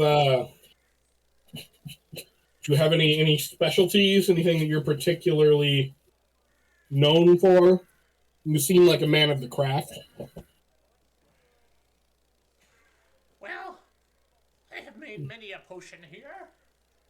You can find anything from a healing potion to the deadliest poison known to man. Let's talk about that for a second. Have you heard of Essence of Nightshade? I am almost certain that I have. I'm making that one up, but Nightshade is incredibly poisonous. Um, he walks over and he motions you to follow him as he walks over this way. Oh yeah, hang on, let me grab my guy. I'll follow him. Okay, let me find the description of this area. On this side of the shop, the shelves stretch higher, haphazardly stacked atop one another, filling this silo-like space, which is very tall, and reaching heights of almost 80 feet, rising up through the entirety of what was formerly a guard tower. Reaching Okay, so there's basically, if you can imagine a bookshelf stacked on top of a bookshelf, on top of a bookshelf, on top of a bookshelf, all the way up 80 feet tall.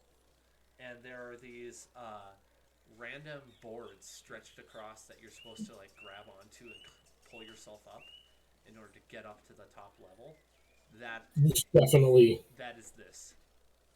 This definitely sounds like the Feywild. Everything's the Feywild. In reality, it's more like this guy just has zero sense of cleanliness and order. Organization? Yes, he's not organized, period. I mean, he's the furthest Awesome. from, pretty much. I love it.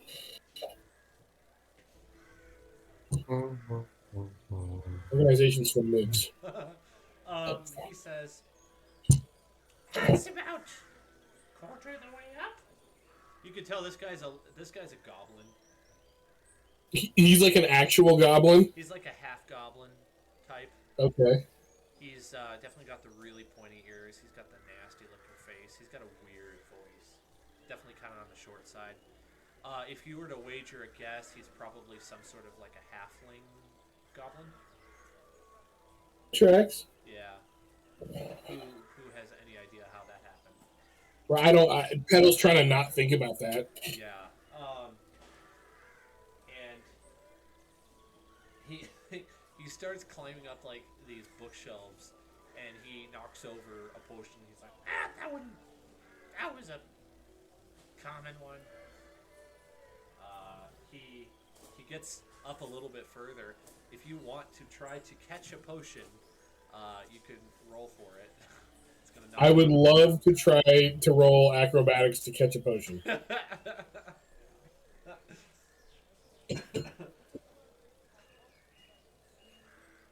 Only a 14. Only? I have a +5 to acrobatics. Yeah, that's pretty good.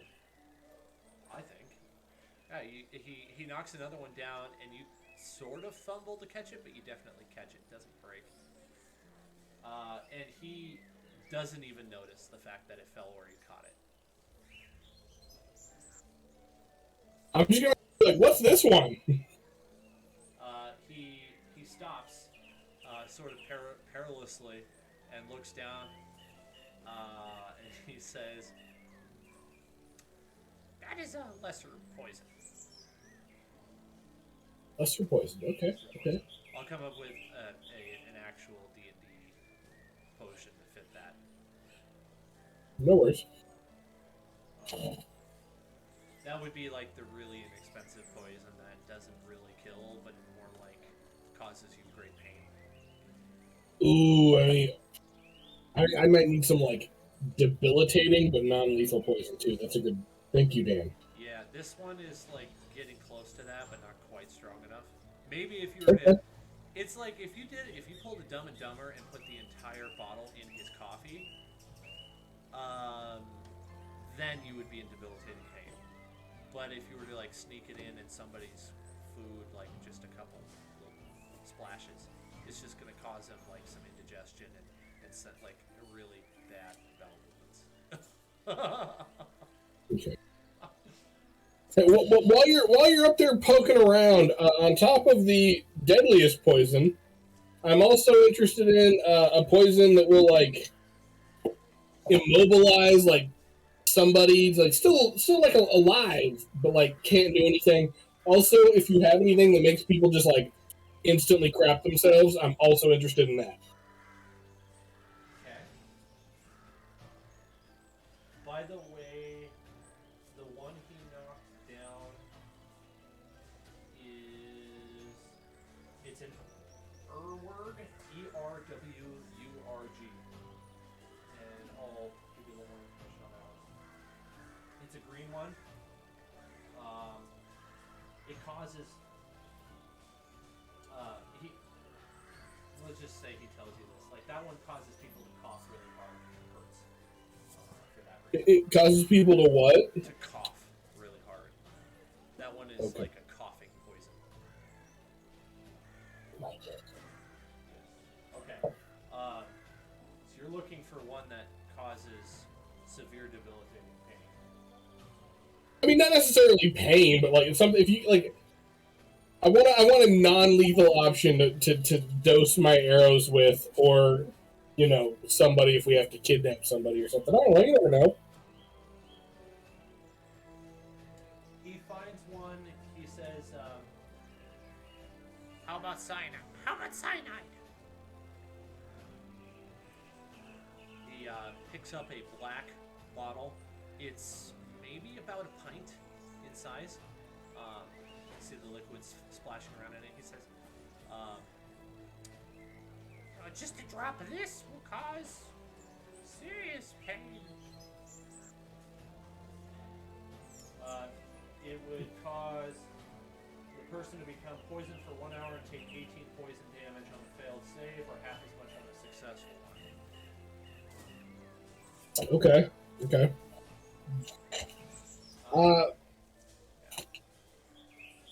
Perhaps something I can put on a dagger or arrows. Okay. Let me look.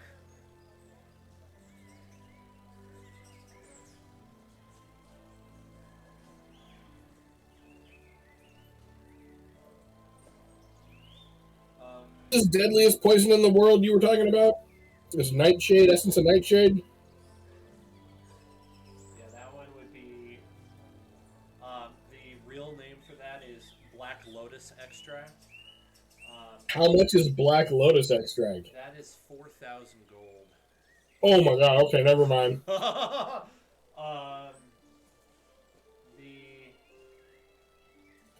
robbed a dragon, not an elder dragon. He's gonna ask what your price range is. What do you got in the zip code of 100 gold? By the way, the one he tossed down to you was 150.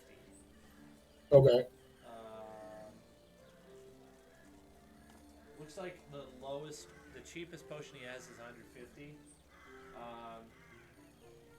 He's got Black Adder Venom. That would definitely work on arrows. For 150? That is 150 gold. Okay. In retrospect, I should be out collecting this stuff while I'm in the jungle. Yeah, this one apparently is particularly difficult to get a hold of. You have to extract from a giant wolf spider that is incapacitated from the bite of a black adder. So You have to get it from a creature that's already been poisoned by extracting. So that's quite the process. Well, if I put some of this on my arrow, and then I incapacitate a giant wolf spider, then I can milk that guy for more of this, right? I'm not sure it works that way. You're breaking my heart, Dan. You want a duplication glitch in D&D. I don't know if I could provide such thing.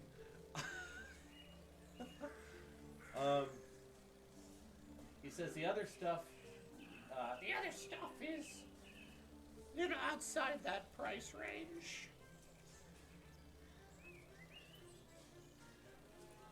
Tell you what, I'll sell you the two for 250 gold. That's a 50 gold discount. You buy both of them. So you buy both those 2 potions. The one was the Black Adder, what was it? Black Adder Venom, and I can't remember the other one. I'm going to turn to Guy and Gary What's the other one? and just be like, hey, what's a dinosaur cost around here? I will roll. Would I know how much a dinosaur costs? Yes. Let's do. I think intuition would be a fair check, unless you like a different one more. You want to sell it to me? Okay, so I still have to roll. Yes. Wait, intuition. That's not a thing. Oh, sorry. I always get that wrong. It's not in this game. Insight. Insight. That's the word. 3. Sorry, Petal. I have no idea. You have a feeling that it's probably at least 300 gold for some kind of dino, but you don't It's know. got to be at least 300. I'm guessing. Okay. Things ain't cheap, and then you gotta pay to feed them and house them. And... Feeding them, I'm not so worried about. Fair point. Fair point. I figure, the more flying monkeys I take down, the more arrows I get. And you know what? If I get a little one, maybe I'll keep him as a pet.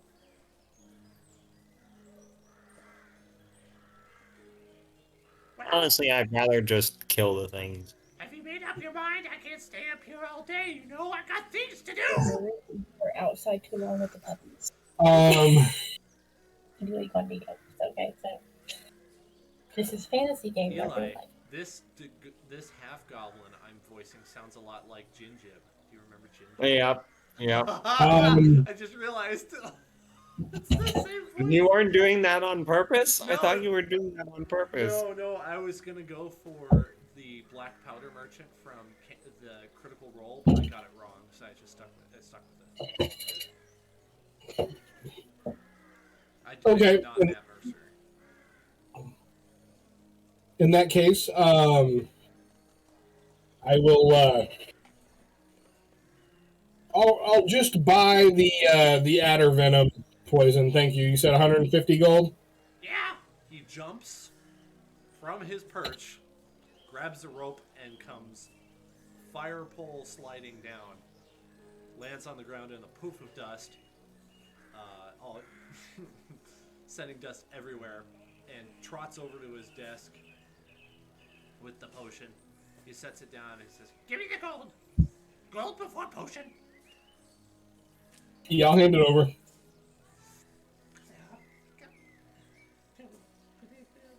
Where's my scales? Fine. Sets it down really hard. You're just a little bit surprised that the glass didn't break at the force of which he threw it down. And he's like, "Get out of my shop now, unless you want to buy more." I do actually. What would you charge me for a bunch of empty vials? And also, as an explorer who's going out into the jungle, is there any reagents that you might be interested in buying off me if I can locate them?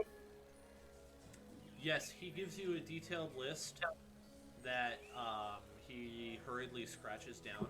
Detailed, I shouldn't say detailed.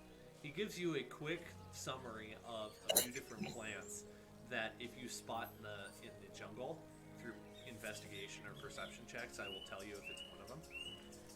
Cool. Those plants, those creatures, and then there's a couple other things that don't fall into the living category that you could find that he might be interested in. Then he says, as for vials, he's got like a barrel of old ones that haven't been washed. They all have corks, pretty much.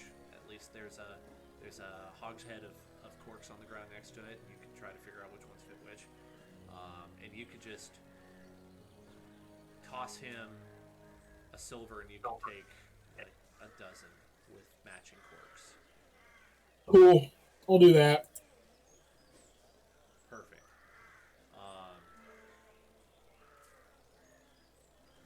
What about the rest of you? Which Gary is probably gonna check and see if he has oil here. And I say yes. I'm gonna leave that up to when Dajo's back as to how much oil he wants. And I need to figure out how much that. Suffice to say, he buys a quantity of oil. Yes. I'm sure he's gonna buy quite a few. One silver piece. So that's how much oil is. I'm guessing with all the gold he has, he'd probably like at least 2 dozen. Because you know how many he carried the first time. It was a lot. Yeah. Okay. Guy or Elvira? Little goblin dude wants to know if you want to buy stuff. Nope, I'm good. Poison wise, no. I was just gonna get some armor while in town. Because all I have now is scale mail, but it messes up my stealth. Oh, I don't have armor. I do have healing potions, though. You know what? I can always use a few of those. I'll take a. How much are they again? Well, I'll find out for you because there's different levels of them. There's the common one, normal healing potion, which does 2d4 plus 2 of HP. Then there's greater healing, which he also has, which is 4d4 plus 4. So the other ones you're not going to be able to buy here. 2 of each. 2 of each? Okay, so that's going to come to probably like 175 gold. I know it's 4 The cheap potions, but they're expensive. One of the cheap ones. One of the cheap ones. Okay. He says 20 gold for that one. And that's the Get 2 of those and then call it good. Okay. 40 gold. Cool. Alright. Cool. And then Cassandra's gonna check. I'll just add something to her page later. She goes in and buys a mystery potion and you don't know what it is. I leave the ball in your court what you do next. Let me know. But I want you to roll a quick dex save for me. Me? Everybody, as Okay. you're walking around in this place. Let's do it. Give me 1 second. I'm looking at something. Oh no. I only got a 6. I only got a 10.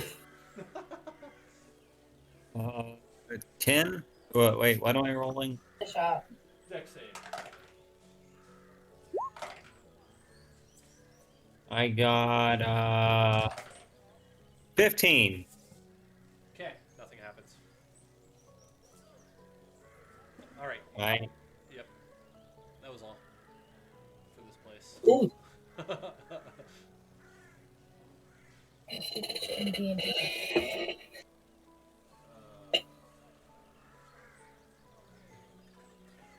I pulled this from a book I bought on Amazon, the Game Master's Book of Random Encounters.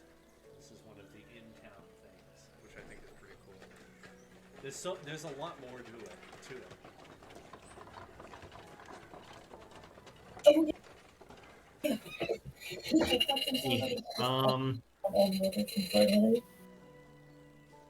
Wait, how much gold do I have? You had 100 plus whatever you had before. 110. Okay. Yeah. So you were told that the Baron Boy is the best place to go get uh, weapons and armor. Yeah, Looking to I protect yourself want. or deal some damage. Yeah, I want to head there. Little column A, little column B. Huh? He just said the line from Skyrim, which is, "Are you looking to protect yourself or deal some damage?" And I said, "Little column A, little column B."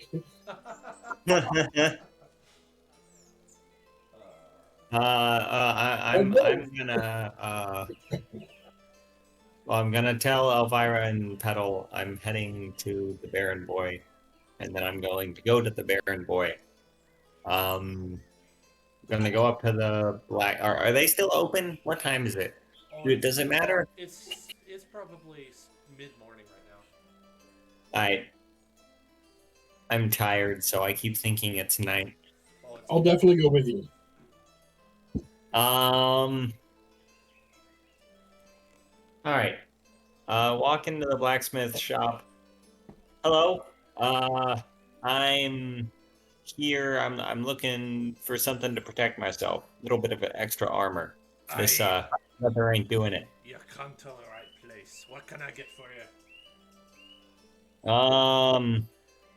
Looking for something that offers a little more Clink. protection than leather, but doesn't interfere with Clink. my ability to be stealthy. Thud. Sets down hammer. Just gave me the character. Turns around. Picks up a chainmail shirt and turns around and holds it out in front of you. It's a bit big, but I could get it adjusted. What do you think of this? Yeah, that looks fantastic. Okay, let's see. Given the reduction in materials, if I fit this to you, it's a wee bit big at the moment. I'll sell it to you for 40 gold. Characters. That sounds like a fair deal, sir. Aye, that it is. Come back in a few hours, I'll have it adjusted. Anything else you'd like to purchase while you're here? Hang on, let me read. So that's a Read one chainmail thing. shirt. Yep. I'm looking at it. I'm actually glad you had that up, because that was like kind of exactly what I was looking for. I saw it and you said you were looking for something that didn't change your mobility. I was like, that's perfect. Yep. He also has weapons on the other side if you want. Yeah. Can I trade in my leather? Yes, you may. Because it's used, it's going to be at a little bit lower price. It's going to be. Yeah, that's fair. Let's see. You could get 25 gold. He'll give you 25 gold for it. 20. It costs 10. Not according to what I'm looking at right now. Oh, okay. Cool. So 25 gold. I think what I'm looking at, it's not really canon, so I will switch for the weapons, but he will give you 25 gold. Okay. Yeah, as far as weapons go,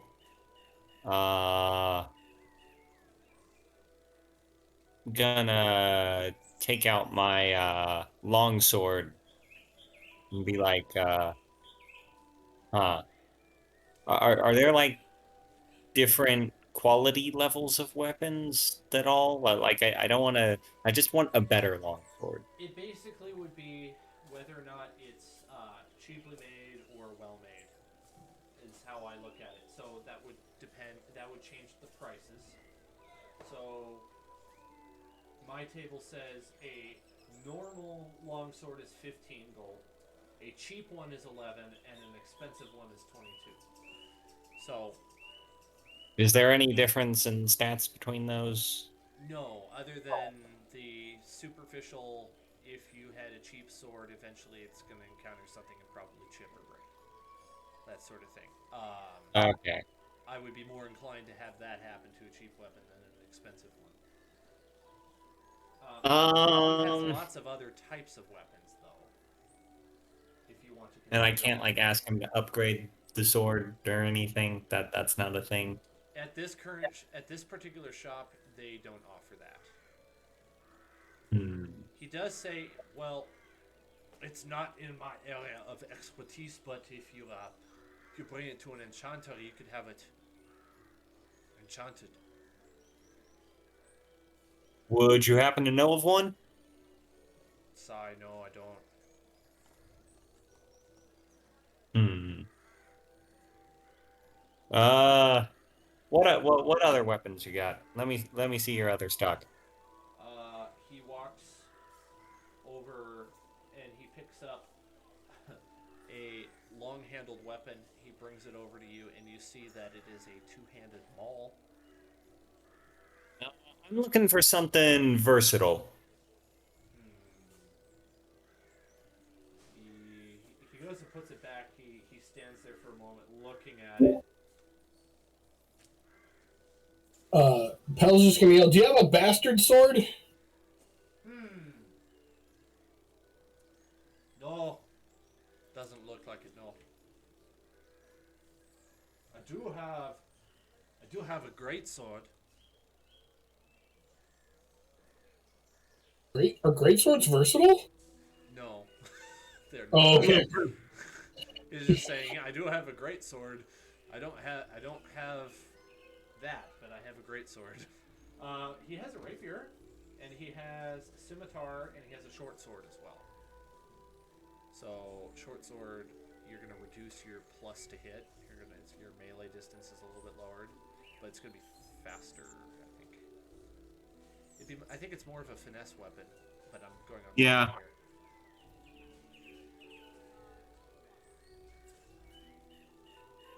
What does a rapier do?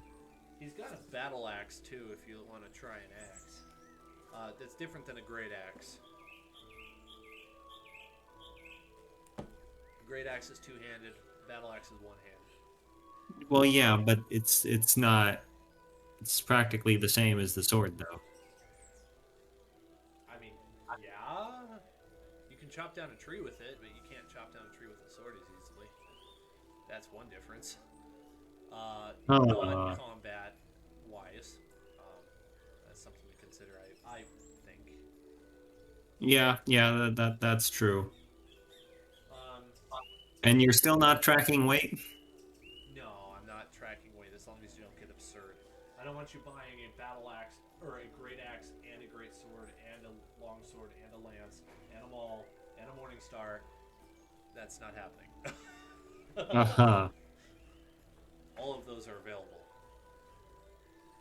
He's got quite the Uh, selection. It's just whatever is uh, fitting of your I'm just looking for a straight up upgrade, though, and they don't have any of those, which is... Yeah. Uh, if... How long are we gonna be in Yanzaro? Yeah. As long as we want, or who? Hang on, my brain is not wanting to As function. far as I know, Can I? there's no plan. It's up to you. Okay. Yeah.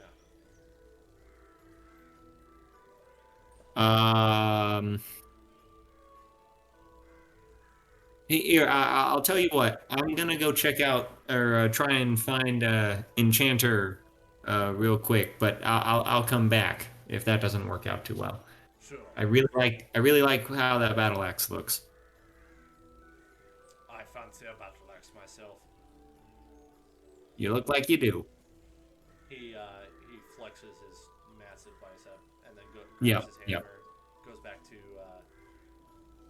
smacking the steel that he pulls out of his forge. Yep. Clink. All right. Clink. I'm gonna go find Cassandra.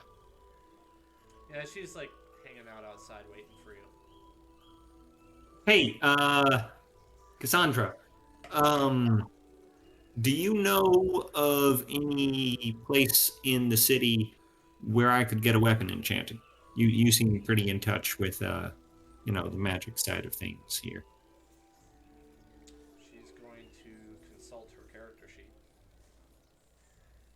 I'll be right back. I need water.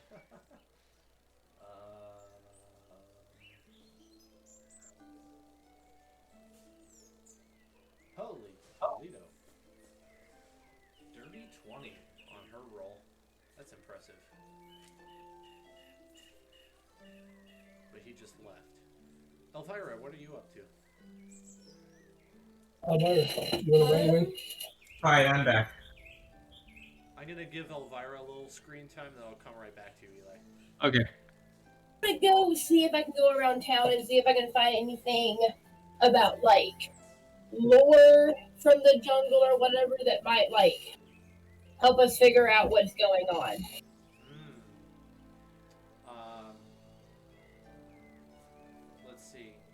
There. So like maybe to like a library or like a museum or something like that, like a school or something in the area. So Petal might know of somebody from his inquiring at the Fighters Guild. What you ask? If we can like, if I can like find some like lore or something that would lead to like what this might be that we're looking for. Like old legends of stuff and everything that might coincide with. Oh man, I didn't write this down in my notes, so I'm trying to remember the Fighters Guild, and I don't. I remember going and hearing something about it, but yeah. Right. You know that the headmaster likes to take a stroll in the evening down by the docks, the main docks, and that That's right. He's like just this fountain of wisdom. Yes. Knowledge. But Didn't I already like talk with him and get some information from him? I'm pretty sure I did. you meant to, and then you and Guy got distracted by the accident at the docks. That's right. So yeah, I'm gonna go find him. You did end up meeting. What's his name? Shoot. The guy accidentally made a Yuan-Ti. Made the Yuan-Ti. Yuan-Ti. I made him a Yuan-Ti. And he's really, Oh, that's right, snake person. yeah, he's not supposed to be Yuan-Ti, and I forgot his name. But yeah, that's all I can think of is go find the headmaster or somebody that knows something.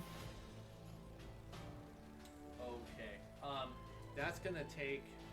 It's gonna take a few hours before you're gonna be able to find him because you have to wait until it's evening.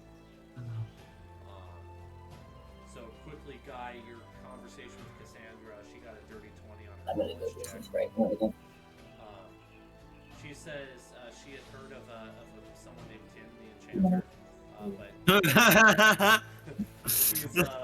he's known to be crazy and he likes fireballs. So you may end up coming out a little singed, but he's in a certain portion of town. She might be able to find where he lives. Wait, say that again. Your voice faded out. Oh, he's in a certain part of town. Not really sure where. She could try to help you find him. Yeah. Yeah. Let's go on a. Let's go do that. So who do I do first? Do I do Guy or do I do Elvira? Because I don't want to. Go ahead and do guys first. Elvira can go. Liz first. Elvira went to the fridge, so Oh. Oh. Okay. through her. Let's see here. I was all prepared with a little bit of narration for her fumbling about, trying to find the place, and then she got a good roll, and so she found it immediately. Awesome. Yeah, you're on. Let's go back to the map. You turn down that music. It's getting a little bit loud. I can never tell if it's getting loud or not. So, oops, that's the wrong map. Was it Are we still overpowering okay? me? I hope it was. It was a little bit. No. Okay. All right. Well, good thing I'm talking loudly. So you have to you were down here on the map. So you're about in the middle of town. You had to go north of the Merchant's Ward. It takes probably about 20 minutes to walk up there. Traffic is quite thick at the moment. This is the middle of the day now. Everybody's out and about, pushing and shoving. Do a dexterity saving throw for me, please. A dexterity saving throw. 11. Okay. You end up making it to the home rather quickly. You had a near brush with a large beast of burden that nearly trampled you, but you jumped out of the way just in time. Um, Maybe with a little bit of help of Cassandra, who was like who grabbed you and kind of pulled you out of the way a little bit. Is Petal coming with? Yeah, Petal's tagging along. Okay, I'm guessing Elvira probably wants to tag along then too. I am. I would just say, like, maybe while like they're getting armor and stuff, Petal's popping in and dropping similar bribes to tavern keeps and bards to start like spreading rumors about a cave full of gold being found. I'm priming the pump for when I try to sell the map to this bad boy. Ah, that's smart. I like. Also, it's gonna make me look like I know what I'm connected. Like marketing's not a real job. I didn't say marketing wasn't a real job. I said the people that do marketing are bad people. There's a difference. I in general agree with that. Don't let you I told you because you don't work jobs like we work. Okay, so you show up at this very average looking shop, and it's this stone building. I do? All of you do. Oh, okay. And it's there's no markings on it. You wouldn't be able to tell it any differently from others. And Cassandra says, "I think this is the one. I'm not sure. I just think it is." All right. I'm gonna go up to it and kind of hesitantly knock on the door, like not too loudly. Like I don't want to like bang on the door. I just want to kind of. She grabs your wrist very gently and says, "Don't knock. Speak." Okay. Hello? Is this shop open for business? A little bit of smoke comes out of the crack of the door underneath and wafts away. Yes. I've been told I'm looking for an enchanter. Is there anyone who practices enchantments here? More smoke comes out.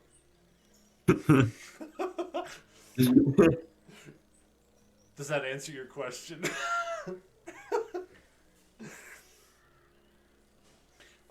The door swings open with a loud bang, and on the backside you can see that there's all these soot marks and like burned portions and like roughly circular, like baseball sized burnt sections of the door, and you get this just huge smell of sulfur just coming out. Kind of turn to Elvira. You weren't kidding about the singed part.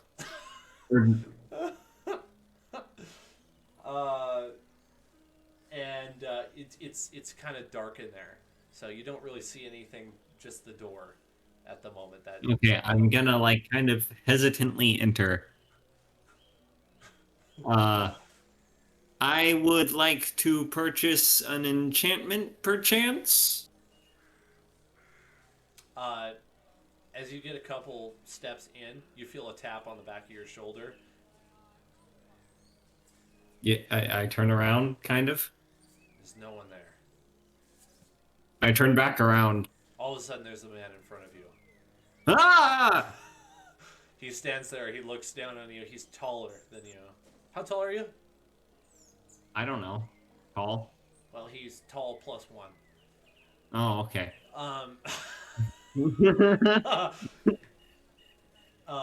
He's wearing this big cloak. It's kind of like a burgundy color, and it's got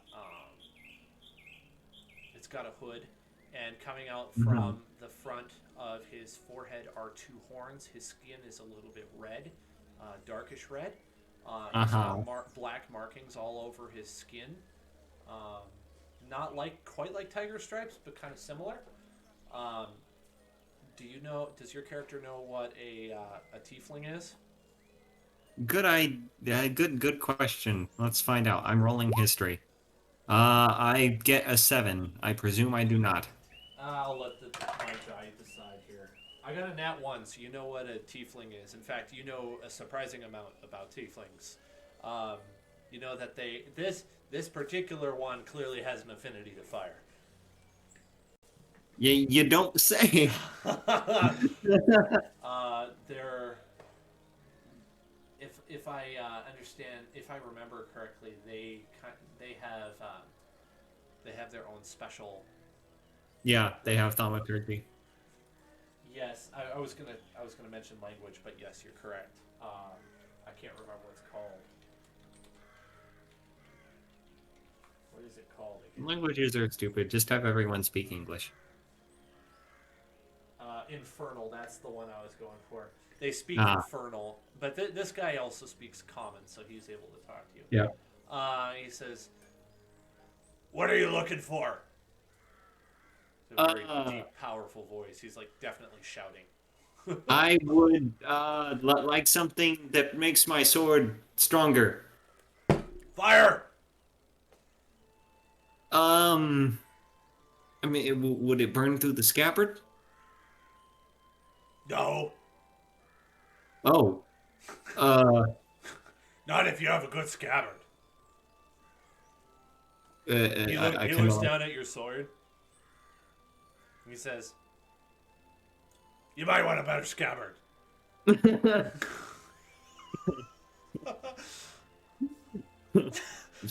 And then he takes a moment. He thinks about it. Well,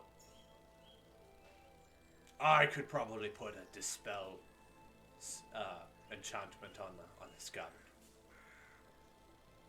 Awesome. So, do you do anything besides fire? Like, can you just like make it, I don't know, sharper? Or No, I do fire. does he turn and like throw a random fireball at his foot? No. He like his eyes glow a little bit. Oh, okay. Yeah, fire. Sounds good to me. My inspiration for this guy is Hulk. Hulk Not smash. Tim, not Tim the Enchanter. No, he's like this weird mix of a tiefling, Tim the Enchanter, and Hulk now. And then his eyes glow like a Jaffa, or I mean, like a gold. I mean, Okay, yeah, fire sounds good. How much would that cost? he turns and he walks in and he says, "Depends on how powerful a spell you want." So he's Uh, going to offer you like 3 options. of They're going to course. progressively get more expensive, and you could barter with him on this, or not barter. You can haggle with him on this if you want. He's going to offer the first one, which is just a normal blade, but with a flame. So when you draw, and the prices are going to include the dispelling Yeah. enchantment on the scabbard baked in, which would be the same for each. The base price for the dispel would be 20 gold. Then the first option of the flame on the sword, which would apply fire damage for 3 turns, would be 50 gold. If you want the next level, that's going to be for twice the amount of turns. That would be 100 gold. And then the third one's special. If you take the sword out and you point it like it's a staff and you spend a full turn casting, you can shoot fire bolt from it, and it also has the previous level fire damage for 6 turns from the level 2, and that would be 300 gold. Okay. Remind me what the second one is. That's 6 turns of fire damage at 100 gold. 6 turns of fire damage at 100 gold. And to be clear, for the melee attack that applies the fire damage, you don't have to spend any extra actions or turns to get that fire damage. It's just an additional stat applied to the piercing or slashing. Uh-huh. That is a fantastic deal. You should absolutely do that. Yeah. I would like to bargain with him down to 95 gold. For which one? Number 2? Yes. And to be clear, he can apply more enchantments to it later. So he can make it a level 3 if you want later. You want to barter down to 95? Okay, let's do charisma check. Unless you want to do... Or, sorry, persuasion, I mean. Persuasion. Yep. And he's going to do a charisma saving throw against that, I think. Ooh. What did he get? I want to know what you got first. 5. He got a 7. So he's not convinced the first time. I'm okay with you going trying again. Like that's just how that's how hacking works in real life. I'm like. So I would totally pay you. I can't pay you the full 100 because I don't have a full 100, but I do have 95. So that's just like a 5% discount. If you want, I can totally. We're about to actually head out of town, and then if we happen to stumble across any additional treasure, I'll be sure to bring it back and pay my debts. But if you could just give it to me for 95, I would. I roll a natural 1.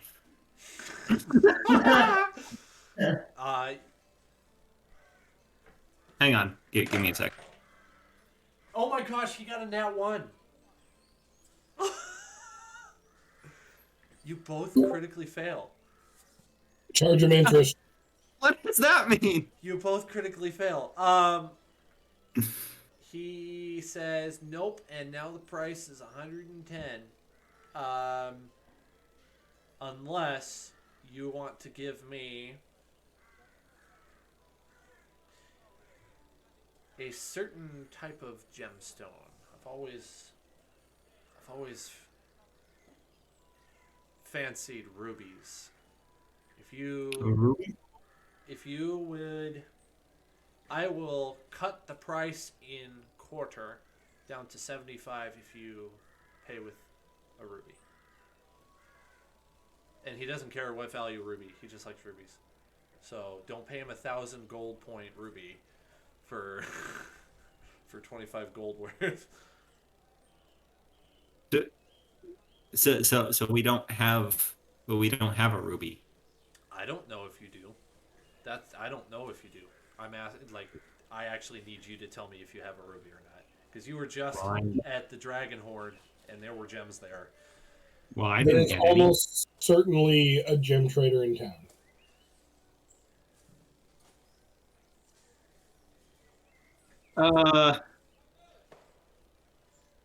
Okay, how about just the basic enchantment for what was it, 50? 50 gold, yeah. Yeah, 50. How about just the basic enchantment for 50 gold, sir? Okay. He turns around and he puts it on this table, and you see all these flashes of like fiery sparks and bzz, bzz, it's just all this commotion and chaos, but it's blocked by him, and you just see his dark silhouette with the amber and orange colors coming from in front of him, casting wild shadows everywhere. And then in the blink of an eye, he stops and he turns and he gives you the sword and takes the sheath, and then he turns around and he does something similar, but instead of a bunch of colors, it's the little bit of light filtering in from outside kind of highlights all these weird dark shadow, like I don't know what to call it, particle effects, as he is enchanting the scabbard, and he gives it to you as you're standing there with a blade that is lighting up about 10 feet around you. So your sword now also doubles as a torch for 10 feet. You should write that down.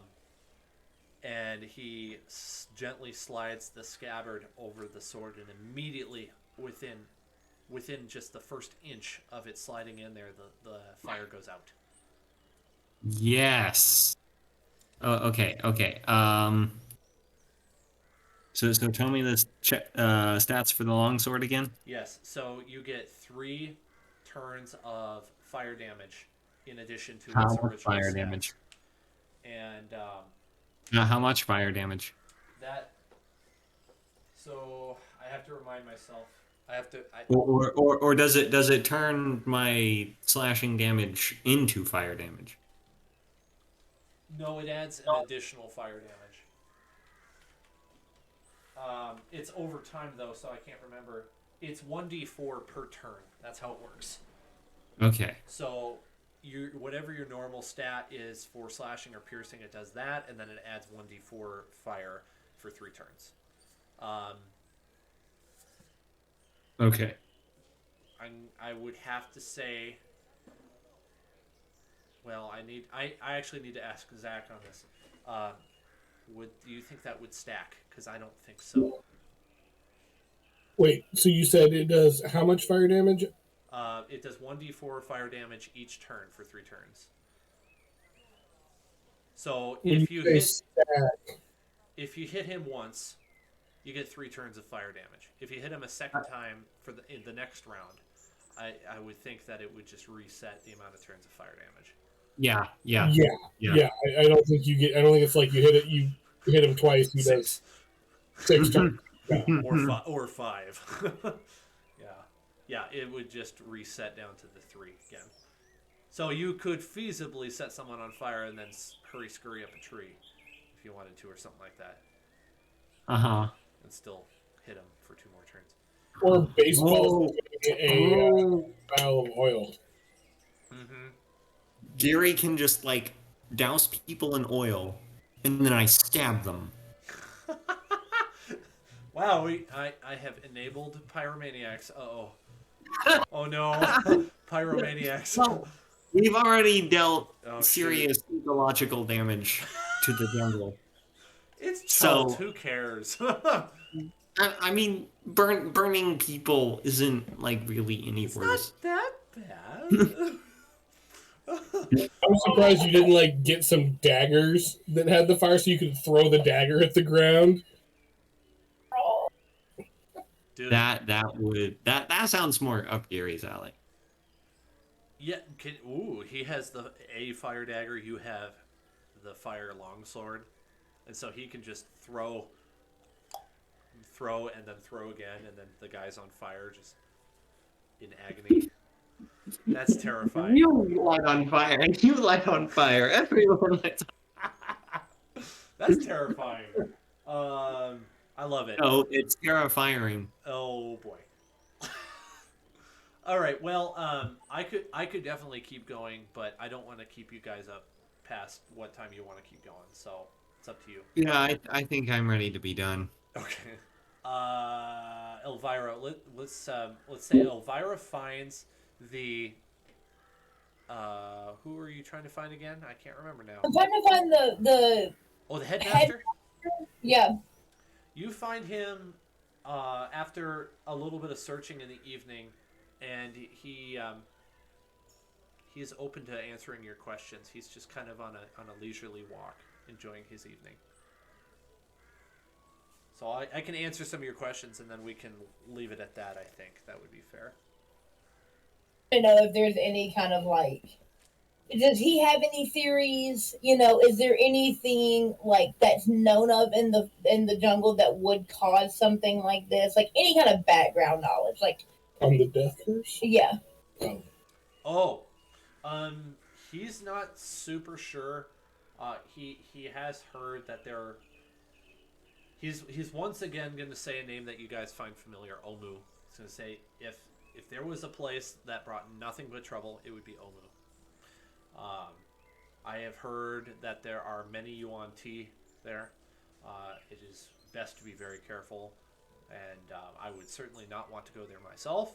I am enjoying my life here in Yonzaro very well, thank you very much. If you go there, just be prepared. If you do not know Yuan Ti, they are devious, they are cunning. Were the snake people? I tell them about our encounter at the carnival. Were those Yuan Ti? He says, those don't sound like Yuan Ti. Yuan Ti are men that have been transformed by the dark arts into snake men. They are part man, part snake. Okay.